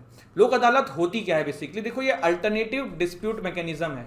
ADR का आपने नाम सुना है ना, अल्टरनेटिव डिस्प्यूट रिजोल्यूशन आजकल चल रहा है, उसी तरीके का एक ये भी मैकेनिज्म है। इसके अंदर out of the court settlement जैसे होता है उस तरीके सेटलमेंट होता है, बट ये कोर्ट के सामने हो जाता है। इसके लिए एक स्पेशल कोड बनाई जाती है, इसको लोक अदालत बोलते हैं, उसके सामने फिर पार्टीज के बीच में सेटलमेंट करा दी जाती है। ठीक है, तो लोक अदालत को पीपल्स कोड बोलते हैं, गांधी जी के प्रिंसिपल्स पे ये बनाई जाती हैं। अल्टरनेटिव डिस्प्यूट रिड्रेसल मैकेनिज्म है, ये एक फोरम है जहां पे आप प्री लिटिगेशन स्टेज के अंदर चीज़ों को सेटल कर सकते हो। पहला लोक अदालत का कैंप हमारे देश में बना था 1982 के अंदर, और स्टेटूटरी स्टेटस इसको मिला है लीगल सर्विस अथॉरिटी एक्ट 1987 से। मैंने आपको तभी थोड़ी देर पहले ही बताया कि कौन सी बॉडी स्टैट्यूटरी बॉडी होती है जो किसी एक्ट के थ्रू बैक करी जाती है। लोक अदालत को कौन सा एक्ट बैक करता है? Legal service authority act 1987। देखो क्या है लोक अदालत का पर्पस, मैं आपको बता देता हूँ। जैसे ये भाई ए है, ये बी है, ए और बी ना दोनों भाई बिजनेसमैन थे, और इनका जो है 5,000 रुपये का आपस में कोई प्रॉब्लम का केस चल रहा है। ठीक है, ये काफ़ी समय से कोर्ट में पड़ा हुआ है, मामला सुलझ नहीं रहा है। ए और बी जो है हाइपोथेटिकल एग्जाम्पल है, लोक अदालत पहुंचे, लोक अदालत ने भाई इन दोनों का मैटर कहा, यार सॉल्व कर लो, क्या इतने दिन से बवाल कर रहे हो कोर्ट में, बीच में आ जाओ, 4,000 रुपये ए तुम बी को दे दो, बात खत्म। बी मान गया, ए मान गया, बात खत्म, केस रिजॉल्व। तो ये जो बेसिक है ना लोक अदालत का पर्पस होता है, और इस तरीके की चीज़ें इसमें होती हैं। ठीक है, ऑर्गेनाइजेशन जो है ये state district legal service authority के द्वारा बनाया जाता है। सुप्रीम कोर्ट, हाई कोर्ट और तालिका लीगल सर्विस कमेटी जो है वो लोक अदालत ऑर्गेनाइज करती है समय समय पे अलग अलग जगहों पे। इसके अंदर जो है एक जुडिशियल ऑफिसर होता है, एक इसका चेयरमैन होता है जो कि एक लॉयर होगा, एंड ए सोशल वर्कर होता है इसका as a member. National legal service authority जो है वो अलग अलग लीगल सर्विस इंस्टीट्यूशन के साथ मिलकर लोक अदालत करती है। अलग अलग लीगल सर्विस इंस्टीट्यूशंस का मतलब ही कि देखो स्टेट की अपनी होती है और नेशनल जो है पूरे देश वाली है, तो वो अलग अलग स्टेट्स के साथ मिलके ये लोक अदालत जो है बनवाती हैं और इस पे चीज़ें सॉल्व करी जाती हैं। लीगल सर्विस अथॉरिटी एक्ट 1987 जो है वो 2002 में अमेंड किया गया था, और उस समय पहले देखो टेम्पररी लोक अदालत की बात थी, फिर परमानेंट लोक अदालत का भी कॉन्सेप्ट लाया गया यहाँ से, ठीक है। जो डिसीजन ऑफ द लोक अदालत होता है guys, it is kind of binding to the parties, and आप इसके अगेंस्ट में अपील नहीं कर सकते हो कि भैया लोक अदालत में ये हुआ था, मुझे पसंद नहीं आया, मैं अपील करने जा रहा हूँ। ये सिविल कोर्ट के इक्विवेलेंट पावर जो है वो इंजॉय करते हैं, फांसी नहीं दे सकते हैं, सिविल कोर्ट के इक्विवेलेंट करते हैं। और अगर आप बाय द वे देखो, आपको अगर डिसीजन अच्छा नहीं लग रहा है तो ये नहीं कि आप इस फैसले के अगेंस्ट में अपील करो, आप अपना जो लिटिगेशन फाइल करते हैं उस तरीके से फ्रेश लिटिगेशन फाइल करो, फिर जो कोर्ट डिसाइड करेगी वो करेगी, लेकिन इस मामले के अगेंस्ट में आप अपील नहीं कर सकते हो। अंतर समझ में आया? वो 5,000 वाला एग्जाम्पल ले लेते हैं। अब देखो 4,000 रुपये दिया जो गया है ना, आप इसके अगेंस्ट में अपील नहीं कर सकते हो कि भैया मुझे 4,000 बोला था देने को, मुझे 4 नहीं चाहिए, मुझे 6 चाहिए। नहीं, आप 0 लेवल से फिर से केस फाइल करो और फिर देखो क्या डिसीजन आता है। इसके बाद क्या मामले इसमें देखे जाते हैं मोस्टली, तो land cases, compoundable criminal offences. Compoundable क्या होता है? ऐसे क्रिमिनल ऑफेंसेस जो थोड़े से कम हीनियस नेचर के होते हैं, that can be settled. Family disputes, तलाक, डाइवोर्स, मारपीट, encroachment of forest lands, land acquisition disputes, motor accident claim, और इंश्योरेंस का बहुत मामला इसमें आता है। इंश्योरेंस के तो सबसे ज़्यादा मामले आते हैं, ठीक है। There is no court fee and speedy trial होता है, प्रोसीजरल फ्लेक्सिबिलिटी होती है। तो ये इसके कुछ एडवांटेज हैं जो आपको ध्यान रखने हैं, ठीक है। कोई डाउट इतने में किसी को?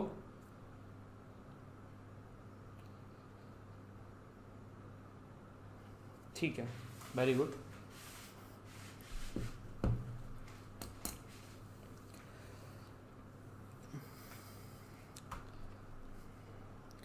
गर्मी बढ़ने लगी भाई, एसी की सर्विस करानी पड़ेगी।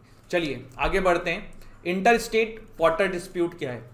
इंटर स्टेट वाटर डिस्प्यूट अभी काफ़ी न्यूज़ में था, यह हर साल न्यूज़ में रहता है क्योंकि कुछ ना कुछ स्टेट्स के बीच में पंगे होते रहते हैं। अभी कर्नाटका के सीएम ने रिसेंटली बोल दिया था कि भैया जो inter state water dispute act है ना, इसमें चेंज की ज़रूरत है, ये पुराना वाला बकवास है। इसी की वजह से ये न्यूज़ में आ गया। क्या था मसला, देखते हैं। देखो ये जो मसले होते हैं ना जिसकी वजह से न्यूज़ में आता है कर्नाटका के सीएम ने बोल दिया, तो बहुत सारे बुद्धिजीवी जो है ना सीएम का नाम याद रखने लग जाएंगे, डेट याद रखने लग जाएंगे। भैया ये क्वेश्चन नहीं आता है, इस पे आपको पैराग्राफ दे देंगे, क्वेश्चन तो यहाँ से पूछेंगे, समझ रहे हो। तो कभी भी कंटेक्स्ट जो भी लिखे होते हैं ना, वो सिर्फ समझने के लिए समझ लो कि क्यों न्यूज़ में आया है, क्वेश्चन वहाँ से नहीं बनते हैं, ये चीज़ ध्यान रखिएगा। Article 262 provides for the adjudication of inter state water dispute. जो भी इंटर स्टेट वाटर डिस्प्यूट होते हैं उसका आर्टिकल 262 जो है वो एडजुडिकेशन प्रोवाइड करता है। इसमें 2 प्रोविज़न की बात करी जाती है, ठीक है। आर्टिकल 262 के अंदर 2 तरीके से इंटर स्टेट मतलब स्टेट्स के बीच में जो वाटर के मसले होते हैं उसको सॉल्व करने के तरीके बताए गए हैं। पहला कि पार्लियामेंट में बाय लॉ एक एजुकेशन ऑफ एनी डिस्प्यूट और complaint with respect to the use of distribution and control of waters, वो जो है इसके अंदर any inter state river and river valley के चलते हुए पार्लियामेंट कोई भी लॉ बना सकती है, ठीक है। इसके अलावा पार्लियामेंट में also provide neither the supreme court nor any other court is exercise जुडिक्शन respect of any such dispute और कंप्लेंट। मतलब अगर पार्लियामेंट ने मान लो कोई ए स्टेट और बी स्टेट इसके लिए कोई कानून बना दिया वाटर को देखने के लिए, तो वो ये भी कह सकती है कि इसमें सुप्रीम कोर्ट और स्टेट की जो हाई कोर्ट है वो इंटरफेयर नहीं कर सकती। ये सारा पावर आर्टिकल 262 में दिया हुआ है। इसी प्रोविजन के तहत ना सेंट्रल गवर्नमेंट ने रिवर बोर्ड एक्ट 1956 लाया था और inter state water dispute act 1956 लाया था। देखो जब भी एक्ट याद किया करो, आप लोग लॉ एस्पिरेंट हो, आप लोगों ने क्लैट का एग्जाम देना है, आप लोगों से ये ईयर पूछे जा सकते हैं। तो कभी भी कोई एक्ट याद करो ना तो किस ईयर में आया था वो भी याद रखना है। ऐसा नहीं है कि बस याद है inter state water dispute act, भैया ये तो सबको पता होगा ना। आपको याद रखना है inter state water dispute act 1956, river board act 1956, इस तरीके से आपको नॉलेज होनी चाहिए। इसके बाद रिवर बोर्ड एक्ट जो है वो स्टैब्लिशमेंट ऑफ रिवर बोर्ड्स की बात करता है on the request of the state government concern. मतलब मान लो कोई कर्नाटका ही है, कर्नाटका ने रिक्वेस्ट किया सेंट्रल गवर्नमेंट से भैया रिवर बोर्ड बनाओ और मैटर को सॉल्व करो, तो रिवर बोर्ड सेंट्रल गवर्नमेंट बना देगी। Inter state water dispute act है वो क्या कहता है, वो एडहॉक ट्रिब्यूनल बनाने की बात करता है एडजुडिकेशन के लिए, और ट्रिब्यूनल का जो डिसीजन होता है वो फाइनल एंड बाइंडिंग होता है। एंड ये सुप्रीम कोर्ट को भी बार करता है कि आप इस तरीके की चीज़ों में इंटरफेयर नहीं कर सकते हो जो हमने डिसीजन ले लिया है। देखो ट्रिब्यूनल क्या होते हैं, ट्रिब्यूनल भी काइंड ऑफ कोर्ट की तरह बनाए जाते हैं। इनके पास भी लिमिटेड पावर होती है, बहुत ज़्यादा पावर नहीं होती लेकिन काफ़ी ज़्यादा पावर्स होती हैं जैसे कोर्ट के पास होती हैं आपकी, और हाई कोर्ट के इक्विवेलेंट पावर देखी जाती है मोस्ट ऑफ द केसेस में ट्रिब्यूनल के अंदर। अब जो ट्रिब्यूनल होता है ना ये भी मामले सुनेगा दोनों स्टेट के, और जब तक ये बना रहेगा, जब तक वो मामला सॉल्व नहीं हो जाता। जब मामला वो सॉल्व होता है, ट्रिब्यूनल अपना कोई डिसीजन देता है, वो डिसीजन दोनों पार्टी पे बाइंडिंग होता है और दोनों पार्टी जो है उसके अगेंस्ट में फिर सुप्रीम कोर्ट और या फिर अपने स्टेट में जो है वो अपील नहीं कर सकती है। ठीक है, तो ये इतनी चीज़ें क्लियर हुई। कोई डाउट, कोई समस्या? ठीक है, चलिए इसके बाद आगे बढ़ते हैं guys. National commission for women, ये क्या है? नेशनल कमीशन फॉर वुमेन अभी न्यूज़ में ये आया था क्योंकि जब marital rape should be criminalize, central government ने एक अपनी बात रखी थी कि आप लोगों का इस पर क्या ओपिनियन है, तब आपकी national commission for women I थी इसके सपोर्ट में कि भैया मैरिटल रेप को जो है क्रिमिनलाइज कर देना चाहिए। मैरिटल रेप के बारे में मैंने पिछले सेशन में कवर कर लिया, इसलिए उसको हम यहाँ पे डिस्कस नहीं कर रहे हैं। यहाँ पे हम नेशनल कमीशन फॉर वुमेन के बारे में कुछ देख लेते हैं। It's an statutory body. क्यों स्टैट्यूटरी बॉडी? क्योंकि ये national commission for women act 1990 से बनी है, जो कि 31 जनवरी 1992 में स्टेब्लिश हुआ था। पहली जो नेशनल कमीशन फॉर वुमेन की हेड थी उनका नाम था जयंती पटनायक। फिलहाल कौन है इनका मुझे नाम कमेंट सेक्शन में बताइए। ठीक है, क्या है एनसीडब्ल्यू का फंक्शन या ऑब्जेक्टिव? तो राइट्स ऑफ वुमेन के लिए बात करती हैं, provide a voice to the womens, है ना। इसके बाद कंपोजिशन क्या है नेशनल कमीशन फॉर वुमेन की? एक चेयरपर्सन होने चाहिए जो कि nominated by the central government होने चाहिए। ठीक है, 5 मेंबर्स होते हैं जो कि nominated by the central government होते हैं। एटलीस्ट 1 मेंबर ईच जो है वो schedule caste and schedule tribe respectively होना चाहिए। ठीक है, क्लियर हुई बातें? ठीक है, पावर्स क्या है नेशनल कमीशन फॉर वुमेन्स के? तो ये कंसल्टेशन प्रोवाइड करती हैं अलग अलग मुद्दों पे, समन्स इशू कर देती हैं, भाई किसी बंदे को नेशनल कमीशन फॉर वुमेन ने समन कर दिया, हमारे सामने पेश हो, तो होना पड़ेगा। पब्लिक रिकॉर्ड रखती हैं, receiving evidence, discovery and production of evidence documents मांग सकती हैं लोगों से, समनिंग एंड इन्फोर्समेंट के मसले देख सकती हैं। देखो जब मीटू के मसले हुए थे या इस तरीके की चीज़ें हुई तो काफ़ी सारे लोगों को एनसीडब्ल्यू ने भी इंटरोगेट किया था, तो वो यहीं से पावर आती है। इसके बाद क्या है, फंक्शंस क्या हैं? तो वही काइंड ऑफ यहाँ पे जो आपने ऊपर देखा ना, वही चीज़ें फंक्शन में भी आ जाती है। कॉन्स्टिट्यूशनल प्रोविजन इनसे रिलेटेड क्या है? तो कोई डायरेक्टली कॉन्स्टिट्यूशनल प्रोविजन सपोर्ट नहीं करता है नेशनल कमीशन फॉर वुमेन को, बट इनडायरेक्टली जो आर्टिकल 15 सब क्लॉज 3 है, आर्टिकल 14 है और आर्टिकल 21 जो है, ये बात करता है protect and safeguard of women. तो यहाँ से थोड़ा सा आप कह सकते हो कि इसको बनाने की ज़रूरत जो है वो गवर्नमेंट को फील हुई थी। ठीक है, क्लियर हुआ? ठीक है, इसके बाद देखो सेडिशन लॉ को देखते हैं। सेडिशन लॉ तो बताने की जरूरत नहीं है कि क्यों न्यूज़ में है, हमेशा ही न्यूज़ में रहता है। अब सेडिशन लॉ का क्या मसला है? मसला यहाँ पे देखो ये है कि अब यहाँ पे तो एक कॉन्टेक्स्ट लिखा हुआ है कि एक सुप्रीम कोर्ट के जज हैं रोहिंटन नरीमन साहब, उन्होंने कंसर्न किया था कि सेडिशन लॉ जो पुराना चला रहा है वो हट जाना चाहिए। लेकिन सेडिशन के मामले जो है ना, आप समय समय पे सुनते हो, काफ़ी बार गवर्नमेंट जो है सेडिशन का केस लोगों पे लगा देती है और फिर हम सेडिशन की न्यूज़ पढ़ते हैं। पर क्वेश्चन जो है वो फिर मैं बोलूँगा सेडिशन के ऊपर इनसे आना है, ना कि उन मसलों से आना है जो होता है। तो आप एक बार याद ये रख लो और जिसके बाद आप कभी भी इस तरीके के क्वेश्चन आएंगे आप कर लोगे। ठीक है, थोड़ा सा पहले हिस्ट्री में जाते हैं सेडिशन लॉ के। तो 17th सेंचुरी के अंदर इंग्लैंड के अंदर जो है वो इस तरीके का एक लॉ आया था। इंग्लिश गवर्नमेंट लाई थी कि उनको क्रिटिसाइज करेगा या फिर कोई उनके अगेंस्ट में कुछ बोलेगा जो देश की भावना को ख़राब कर सकता है, देश के माहौल को ख़राब कर सकता है, तो उसको सेडिशन के अंदर चार्ज किया जाएगा। और only good opinions of the government should survive, ये कॉन्सेप्ट मान के सेडिशन लॉ को लाया गया था।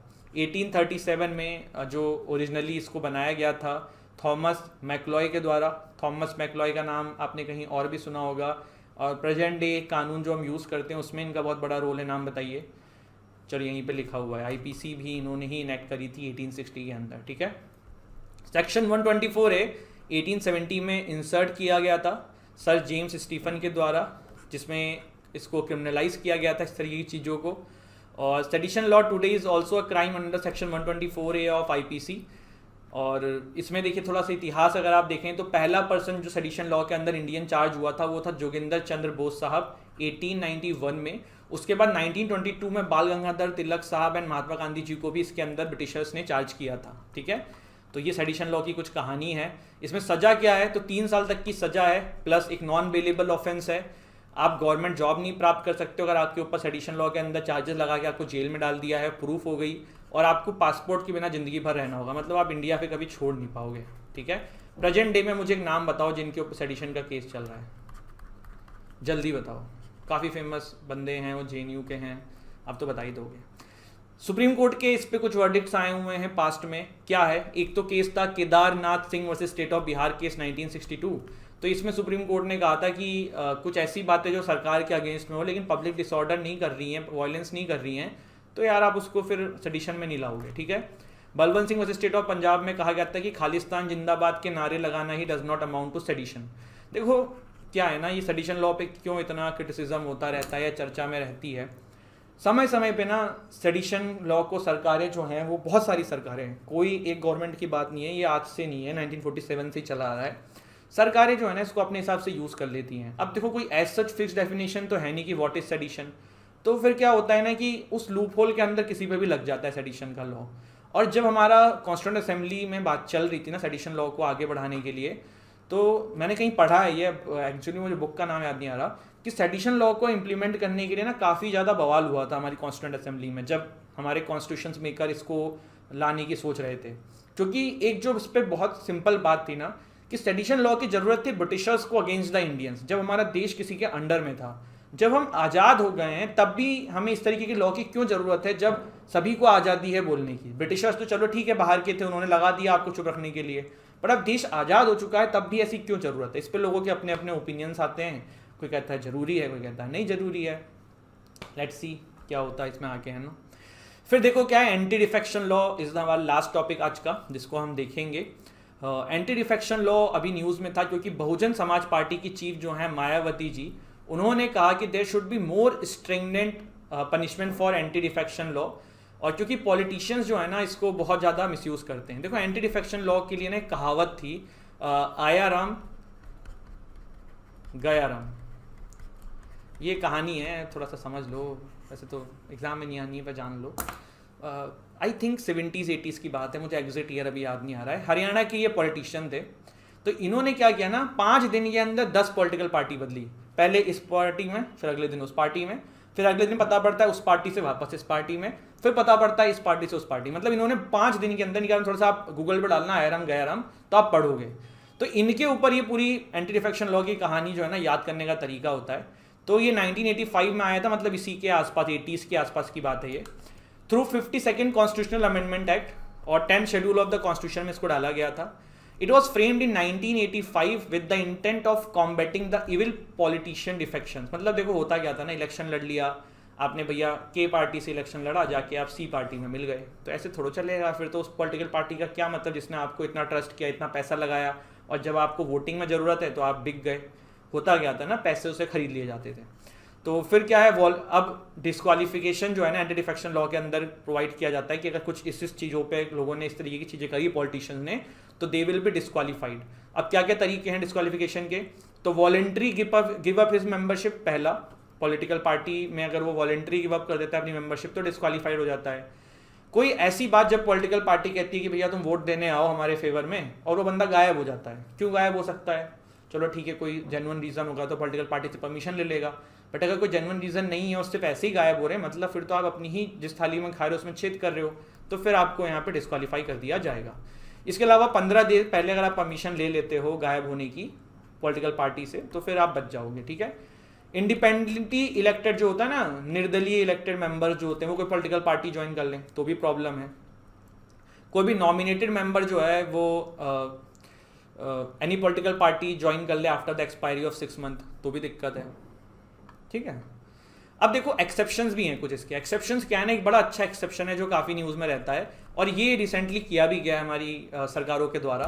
आपने इसका केस भी देखा होगा, मुझे जल्दी बताइए किस स्टेट में ऐसा हुआ था कि 2/3 ऑफ द लेजिस्लेटर जो है ना वही बदल जाएं। जैसे मान लो कोई पॉलिटिकल पार्टी है, उसमें 10 मेंबर हैं, तो इसके 2/3 मेंबर अगर चलेगा किसी पॉलिटिकल पार्टी में तो आपको ये इस तरीके की चीज़ें करना अलाउड है। क्यों? देखो 2/3 मतलब ऐसा माना जाता है कि बहुत ज़्यादा संख्या, इसका मतलब कुछ गलत हो रहा है उस पॉलिटिकल पार्टी में, इसलिए इतने लोग चेंज हो जा रहे हैं। तो ये एक इसका एक्सेप्शन है कि 2/3 मेंबर्स अगर उस पॉलिटिकल पार्टी के गायब होते हैं तो चलेगा, फिर आप डिस्क्वालीफाइड नहीं होंगे। Presiding officer of the house जो है वो भी अगर कोई वॉलेंट्री गिव अप कर देता है मेंबरशिप को या किसी और पार्टी को ज्वाइन करता है तो, और वापस से हिज और पार्टी रिज्वाइन करता है तो उसको डिस्क्वालीफाई नहीं करते हैं। मतलब आप नहीं समझे, थोड़ा सा मैंने भी जल्दी गलत बोल दिया। इफ़ कोई बंदा अपनी मेंबरशिप को वॉलेंटरली गिव अप कर देता है, ठीक है, और वो कहता है कि मैं के पार्टी से हूँ, मैं आज छोड़ रहा हूँ, फिर कुछ दिन बाद वो वापस के पार्टी को ही ज्वाइन करता है, तो वो फिर डिस्क्वालीफाइड नहीं होगा, प्रिसाइडिंग ऑफिसर्स को डिसाइड कर लेता है। ठीक है, जुडिशियल रिव्यू के अंडर में आती है ये चीज़। जुडिशियल रिव्यू मतलब सुप्रीम कोर्ट में ये चीज़ जा सकती है, किसी को फर्जी डिस्क्वालीफाई कर दिया है, और कोई स्पेसिफिक टाइम फ्रेम नहीं है कि स्पीकर को कब तक डिसाइड करना है, जो प्रिसाइडिंग ऑफिसर को कब तक डिसाइड करना है। तो इसका भी एक मसला कोर्ट में जाता है कि यार इतना लंबे समय तक मामला अटका रखा है। फिर सुप्रीम कोर्ट ने जो है ना लास्ट ईयर ये कहा था कि एंटी डिफेक्शन के मामले जो है ना स्पीकर 3 मंथ के अंदर डिसाइड करें, 3 मंथ से ज़्यादा का टाइम न ले। एज सच पहले कोई चीज़ नहीं थी, सुप्रीम कोर्ट ने अपने वर्डिक्ट के अंदर ये बात कही थी कि 3 मंथ का टाइम आप लो, ज़्यादा का समय आप नहीं ले सकते हो। तो ये हमने एंटी डिफेक्शन लॉ के बारे में जाना, और ये आज का हमारा सेशन था। मैं फिर से रिपीट करता हूँ, आप में से जो लोग भी क्लैट की तैयारी कर रहे हैं उनको 2022 की तैयारी करनी है। अब भाई समय कम है तो क्रैश कोर्स ही ज्वाइन करोगे, तो क्रैश कोर्स के लिए आपके पास क्लैट पॉइंट है, क्लैट पॉइंट का आप क्रैश कोर्स में इनरोल कर सकते हैं। अगर आप में से 2023 की कोई तैयारी करने के लिए सोच रहा है तो उसके लिए भी हमारे पास ईयर लॉन्ग बैच चल रहा है। मॉक तो आप सभी दोगे, तो मॉक टेस्ट हमारा 999 रुपीज़ में आपको 10 मॉक्स मिलते हैं, और क्वालिटी मॉक्स मिलते हैं। आपको अपनी असली जो कहाँ स्टैंड कर रहे हो एग्जाम में वो पता पड़ जाएगा।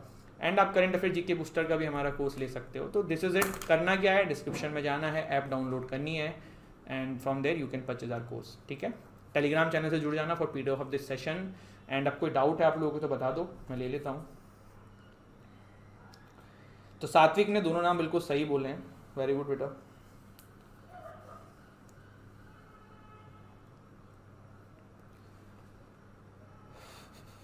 नमस्ते यश, हाय दिशा, हाय वेदिका, हाय अंजलि।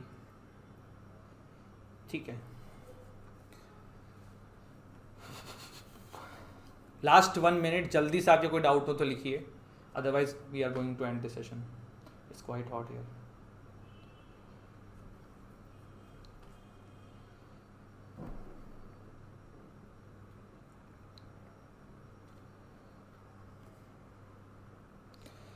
एंड वीडियो को जितना ज़्यादा से ज़्यादा शेयर कर सको कर देना, लाइक कर देना, अपना आप रिव्यूज़ फीडबैक जो भी है वो दे सकते हो। और पूरी ये 5 वीडियोस की सीरीज़ रहने वाली है। एक दिन किसी दिन 3-4 घंटे का भी एक सेशन लेंगे पूरा, तो वो मैं आपको अनाउंस कर दूंगा मैं टेलीग्राम चैनल पे, तो जुड़ जाइएगा, जल्दी करते हैं वो भी।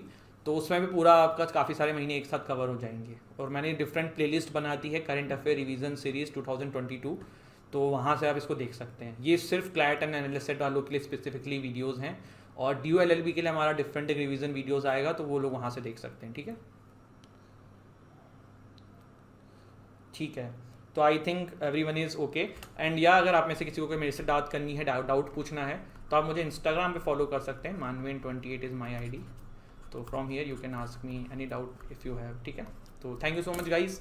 हंसते रहिए, मुस्कुराते रहिए, पढ़ाई करते रहिए, एंड डेली द हिंदू का सेशन जो होता है हमारे चैनल पे वो देखा करिए, सुबह आता है, काफ़ी सारी चीज़ें वहीं से कवर हो जाएंगी। Thank you so much. पढ़िए, मुस्कुराइए।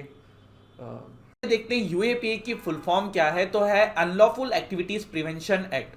ये जो एक्ट है बेसिकली ये सारी अनलॉफुल एक्टिविटीज़ जो भारत के अंदर एसोसिएटेड है उससे डील करता है।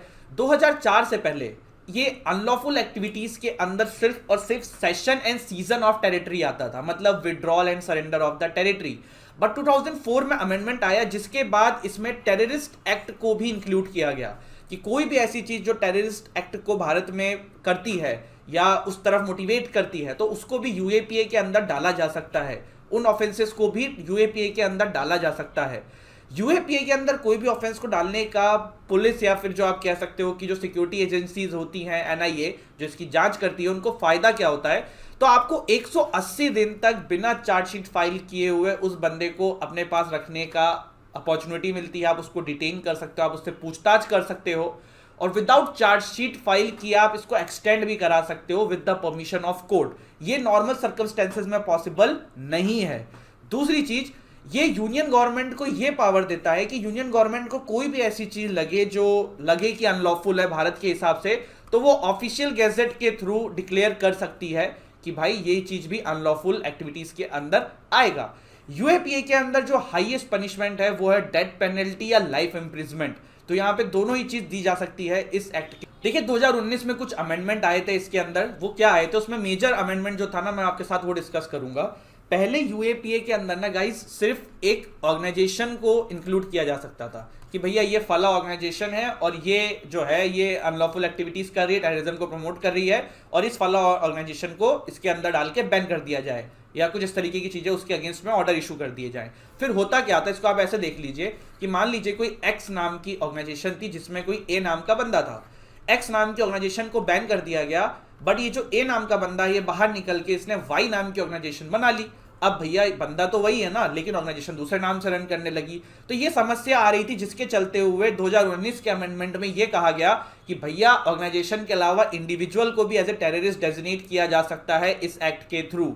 इसके अलावा और भी कुछ इसमें चेंजेस किए गए थे। वो ये किए गए थे कि जो मतलब पहले होता था कि एनआईए के अंदर जो है ना एक स्पेसिफिक पोजीशन के लोग ही जांच कर सकते थे, बट फिर यहाँ पे इसको थोड़ा सा और ओपन कर दिया गया जिससे कि लोगों की शॉर्टेज ना हो एनआईए को जांच के लिए। जो those things are that much not important for us. जो यहाँ पे आपको ध्यान रखने वाली बात है ना वो ये है जो मैंने आपको बताया है कि पहले ऑर्गेनाइजेशन को करते थे, अब टेररिस्ट को, इंडिविजुअल टेररिस्ट को भी अलाउ कर दिया गया है 2019 अमेंडमेंट के बाद। इसके बाद देखो इस लॉ का ना काफी ज्यादा आप कह सकते हो क्रिटिसिज्म होता है। क्रिटिसिज्म क्यों होता है? सबसे पहले कि डेफिनेशन ऑफ टेररिज्म जो है ना बहुत वेग है, मतलब बहुत ज़्यादा वास्ट कर रखी है सरकार ने अपने हिसाब से। आप कभी देखते हो यूएपीए जेएनयू के स्टूडेंट्स पे लगता है, कभी आप देखते हो कहीं और लग जाता है। तो इसमें जो टेररिज्म को प्रमोशन जो है ना, जैसे एक बात है टेररिज्म को प्रमोट करने की बात करी जा रही है कि अगर करोगे तो यूएपीए जो है आप पे लगेगा। तो ये टेररिज्म की जो डेफिनेशन है ना बहुत वेग है। ऐसा जो जानकार लोग हैं वो ये कहते हैं कि आपने फिक्स नहीं बता रखा है। आप इसमें कभी पॉलिटिकल एक्टिविटी कर लेते हो, जर्नलिस्ट को इसके अंदर अरेस्ट कर लेते हो, पॉलिटिकल प्रोटेस्ट को भी आप कभी कभी यूएपीए लगा के वहाँ पे लोगों को अरेस्ट करते हो। तो ये सब क्रिटिसिज्म इसका लोग करते हैं। दूसरा क्या है कि भैया गवर्नमेंट को ये पावर मिली हुई किसी ऑर्गेनाइजेशन को टेररिस्ट घोषित कर सकता है। अब कोई ऑर्गेनाइजेशन काम कर रही हो, क्या पता वो अपने फील्ड में कुछ अच्छा काम कर रही हो, किसी गवर्नमेंट को उससे दिक्कत हो तो उसको पूरा का पूरा बैन कर दिया जाए। फिर 180 दिन तक आप देख सकते हो कि यहाँ पे आपको विदाउट चार्जशीट फाइल किए जो है अरेस्ट करा जा सकता है, और पुलिस कस्टडी जो है वो इसके बाद भी बढ़ सकती है। तो ये भी यहाँ पे देखने को मिला। तो डिटेंशन भी हो सकता है, पुलिस कस्टडी 30 दिन की मिल सकती है। समझ में आई आपको बात? इसके अलावा बेल एंड एंटिसिपेटरी बेल जो है वो आउट ऑफ क्वेश्चन है। एंटिसिपेटरी बेल क्या होता है? एंटिसिपेटरी बेल बेसिकली गाइस एक कॉन्सेप्ट होता है जिसके अंदर हमें देखने को ये मिलता है कि जब आप अरेस्ट होने वाले हो, जैसे मुझे पता है कि कल मेरे अगेंस्ट में केस फाइल हो सकता है और मैं अरेस्ट हो सकता हूँ। आप इसको आर्यन खान के मामले से समझ लो कि आर्यन खान को पता था कि वो कल अरेस्ट हो सकते हैं, तो वो आज ही जाके कोर्ट में बेल ले आए। इसे एंटिसिपेटरी बेल बोलते हैं, मतलब एंटिसिपेट करके पहले ही बेल लेना इज कॉल्ड एंटिसिपेटरी बेल। और बेल क्या होती है? जब आप अरेस्ट होने के बाद बेल लेते हो। तो यहाँ पे बेल एंटिसिपेटरी बेल तो आउट ऑफ क्वेश्चन हो जाती है जब यूएपीए लग जाता है किसी भी इंसान के ऊपर। और यहाँ पे ये कि आप स्पेशल कोर्ट्स बना सकती है गवर्नमेंट, मतलब क्लोज डोर हियरिंग कर सकती है, एविडेंस उसमें मतलब आप कह सकते हो कि किसी भी तरीके से प्रस्तुत किए जा सकते हैं, क्योंकि जब सामने आ ही नहीं रही हैं चीज़ें तो पता ही नहीं पड़ रहा है। तो ये सारी बातें जो हैं इससे काफ़ी क्रिटिसिज्म होता है। कि एक जो सबसे मेजर क्रिटिसिज्म इसका आपको देखने को मिलता है वो ये मिलता है कि अलग अलग सरकारें इसको अपने अपने फ़ायदे के लिए अलग अलग तरीके से यूज़ करती हैं कभी कभी। तो ये भी देखने को मिलता है। तो this is it guys, this is हमारा आज का सेशन। एक बार जल्दी से देख लेते हैं। हमने पहले देखा टाडा एक्ट था, पोटा एक्ट था, उसको बदल दिया गया। फिर हमने इस एक्ट के बारे में देखा, फिर हमने इसकी कुछ क्रिटिसिज्म देखे।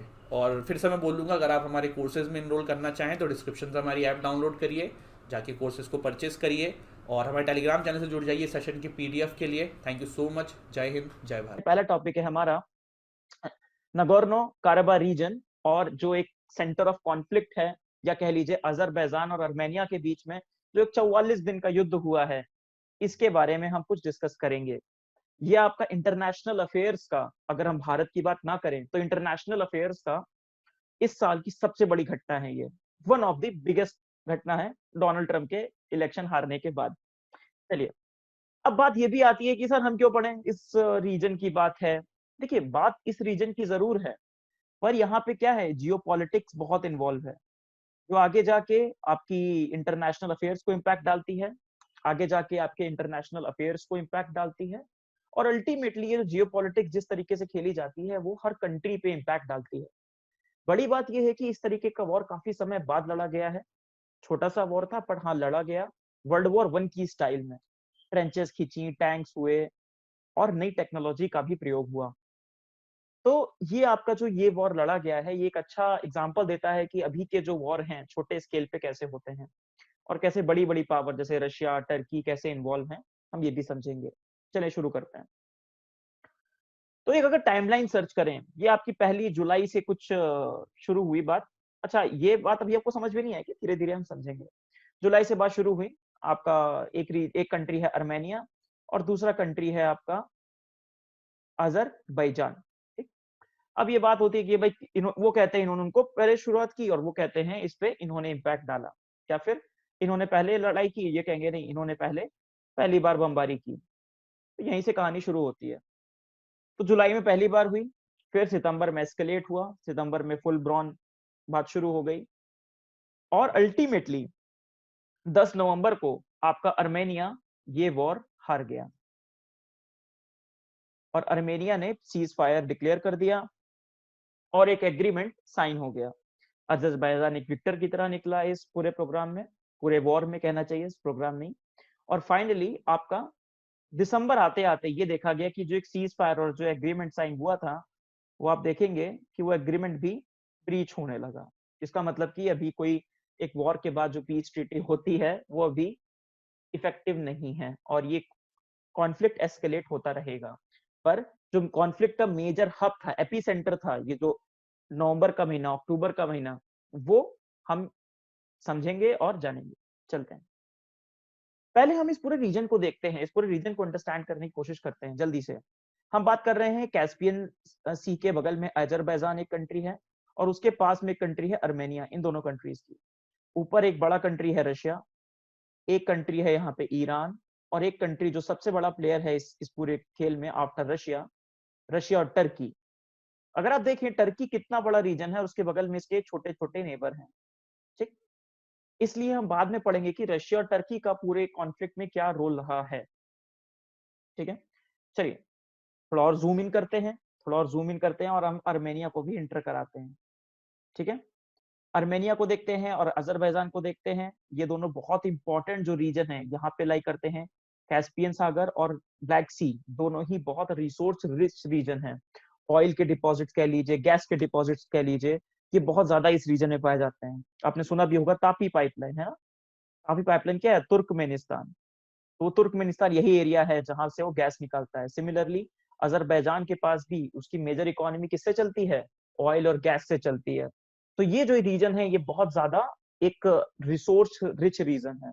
इसलिए ऑयल और गैस के रिजर्व के चक्कर में कंट्रीज एक दूसरे के कॉन्फ्लिक्ट में आती रहती हैं और एक दूसरे को सपोर्ट और अपोज करती रहती हैं।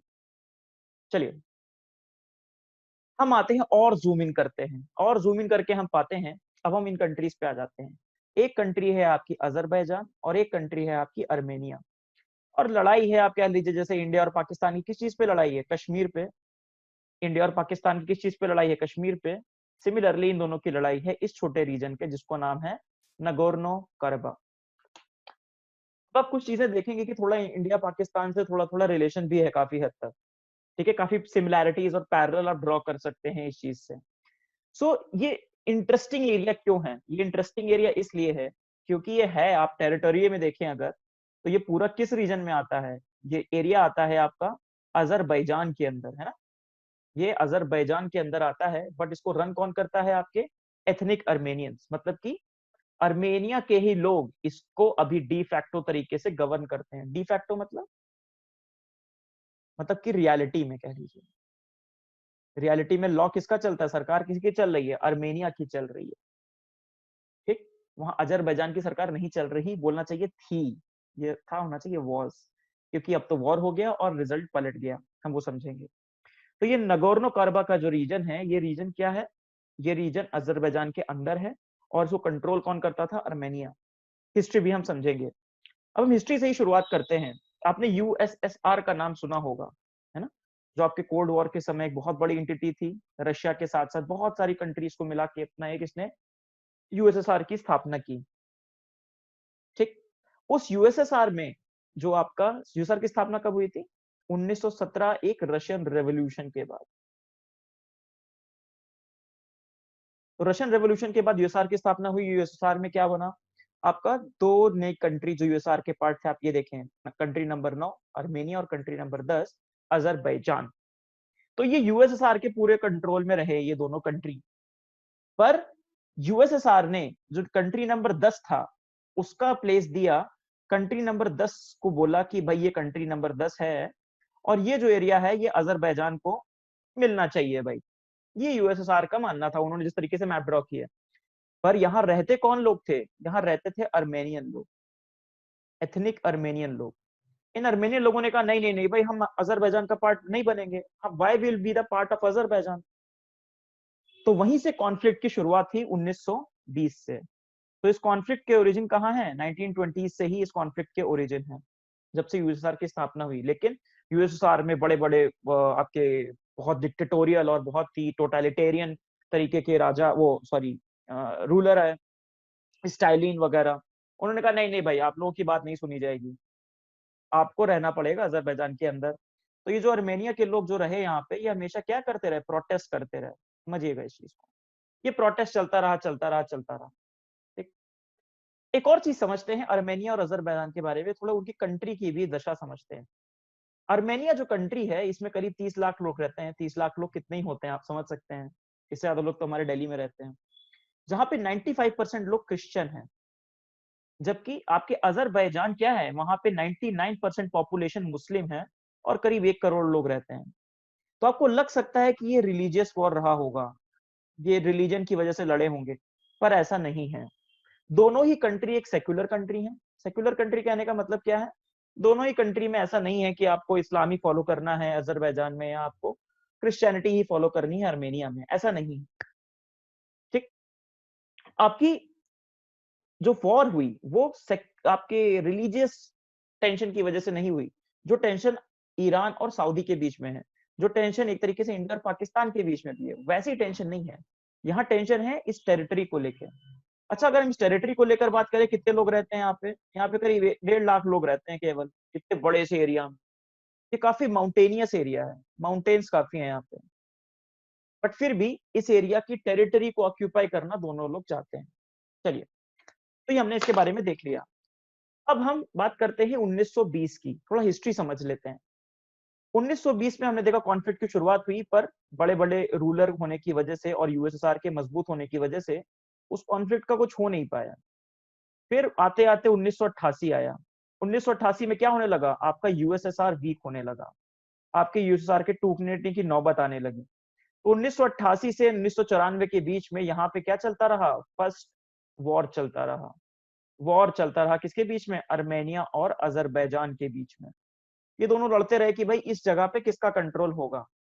फिर 1994 में रशिया ने इनको हेल्प किया। रशिया ने बोला ऐसा करो कि भाई जो उस समय कंट्रोल कर रहा है, एक तरीके से पीस एग्रीमेंट साइन हुआ और ये बोला गया कि भाई ये आपका नगोर्नो काराबाख जो रीजन है, ये अर्मेनिया की गवर्नमेंट चलाएगी। तो अभी हम जो स्टेटस को आज से 4 महीने पहले या 6 महीने पहले हम जो स्टेटस को देख रहे हैं, वो 1994 का बना हुआ है। पर आपको लगता है कि अजरबैजान इसमें खुश रहेगा? क्या उसको अच्छा लगेगा कि उसकी टेरिटरी के अंदर एक छोटा सा टेरिटरी किसी और का है? तो टेंशन हमेशा हाई रही। जैसे कि 2016 में भी कुछ ना कुछ फाइट होती रही, कुछ ना कुछ लड़ते भिड़ते रहते हैं। जैसे हम कश्मीर के ऊपर इंडिया पाकिस्तान आपस में कुछ ना कुछ चलता ही रहता है, कभी कुछ और things keep on going, isn't it? अब आया मेजर टाइम, आया आपका 2020 का। 2020 का टाइम आया, ऑयल गैस के प्राइस कम हो गए, क्रूड ऑयल के प्राइस काफी कम हो गया, क्रूड ऑयल बहुत सस्ता हो गया। इन सब की इकोनॉमी की बिल्कुल दशा डूब गई, क्योंकि ये सब इकोनॉमी पे डिपेंडेंट थी, ऑयल और गैस पे। और जब भी आपकी इकोनॉमी टूटती है तो क्या करते हैं लोग? आप समझिए, जब भी आपकी इकोनॉमी टूटती है तो लोग किसकी तरफ जाते हैं? वॉर की तरफ।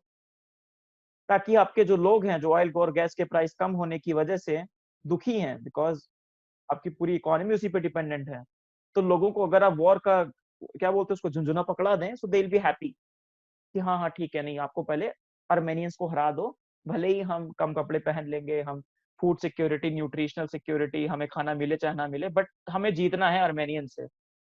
तो वो वॉर की बात शुरू हो गई। तो इसके पीछे का ये भी कॉन्टेक्स्ट है।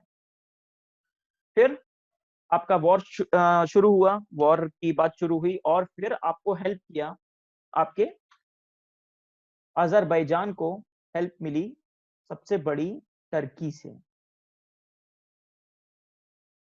अजरबैजान को हेल्प मिली इजराइल से। किस चीज में? वेपन्स में।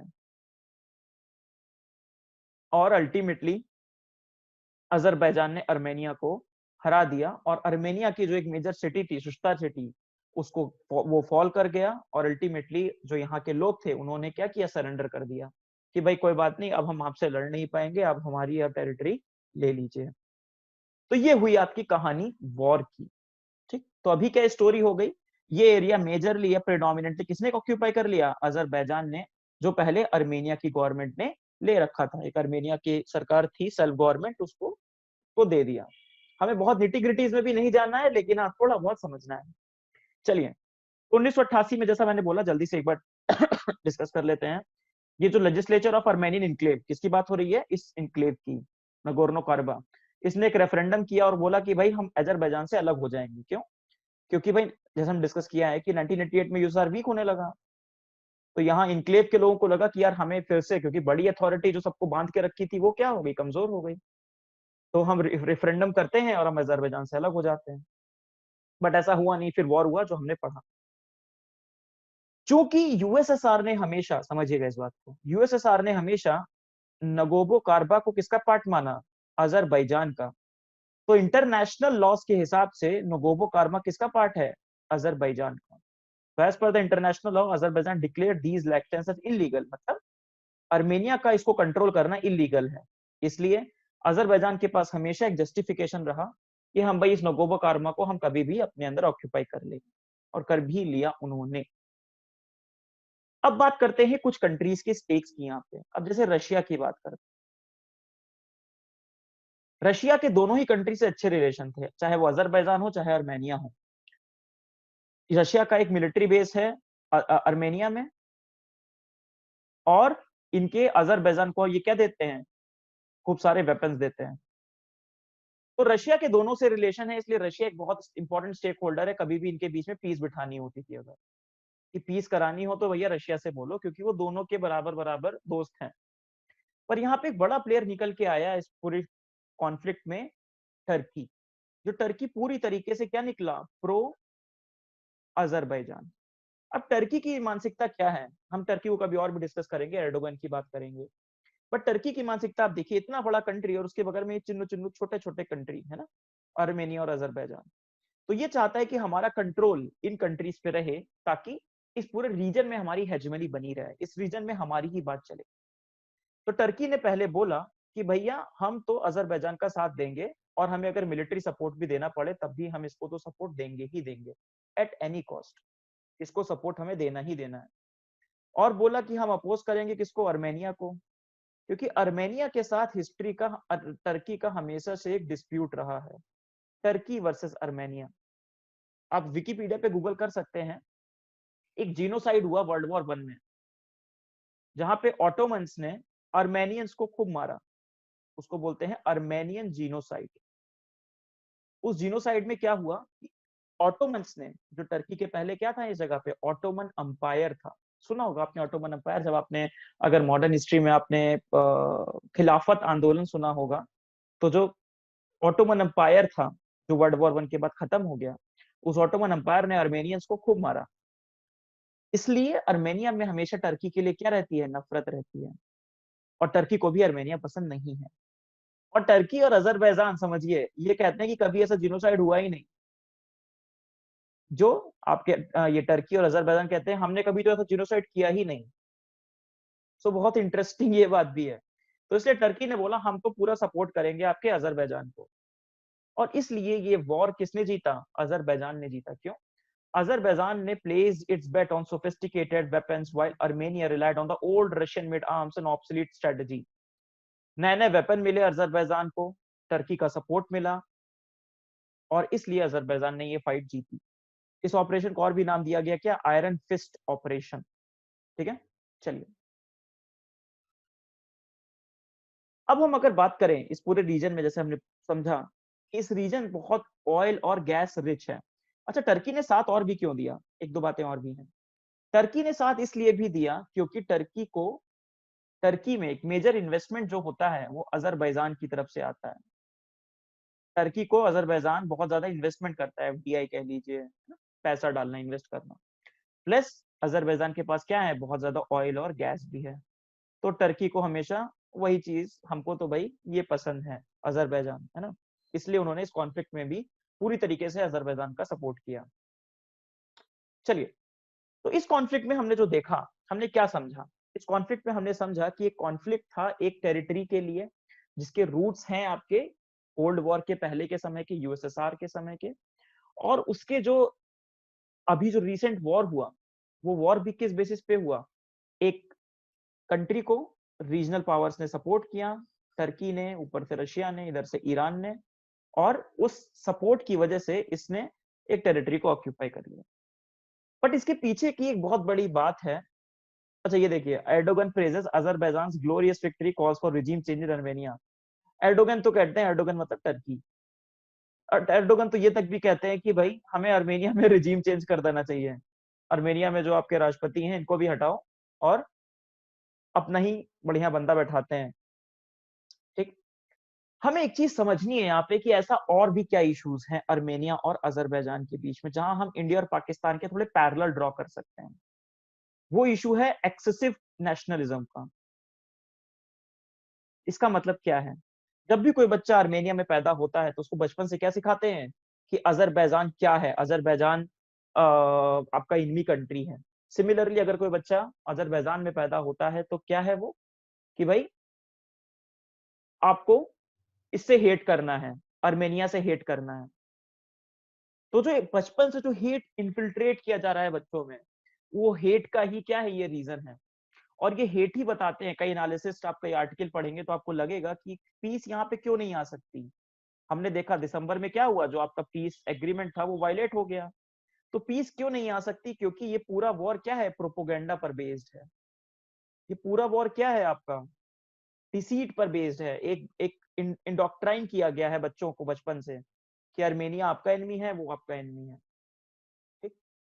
अच्छा, एक और रीजन हमें जानना चाहिए इस पर्टिकुलर एरिया में, यही रीजन है, ये छोटू सा कॉरिडोर है, आप देख रहे हैं ये पर्टिकुलर नगो कार्बा और ये आपका अर्मेनिया के बीच में, इसको बोलते हैं लेचिन कॉरिडोर।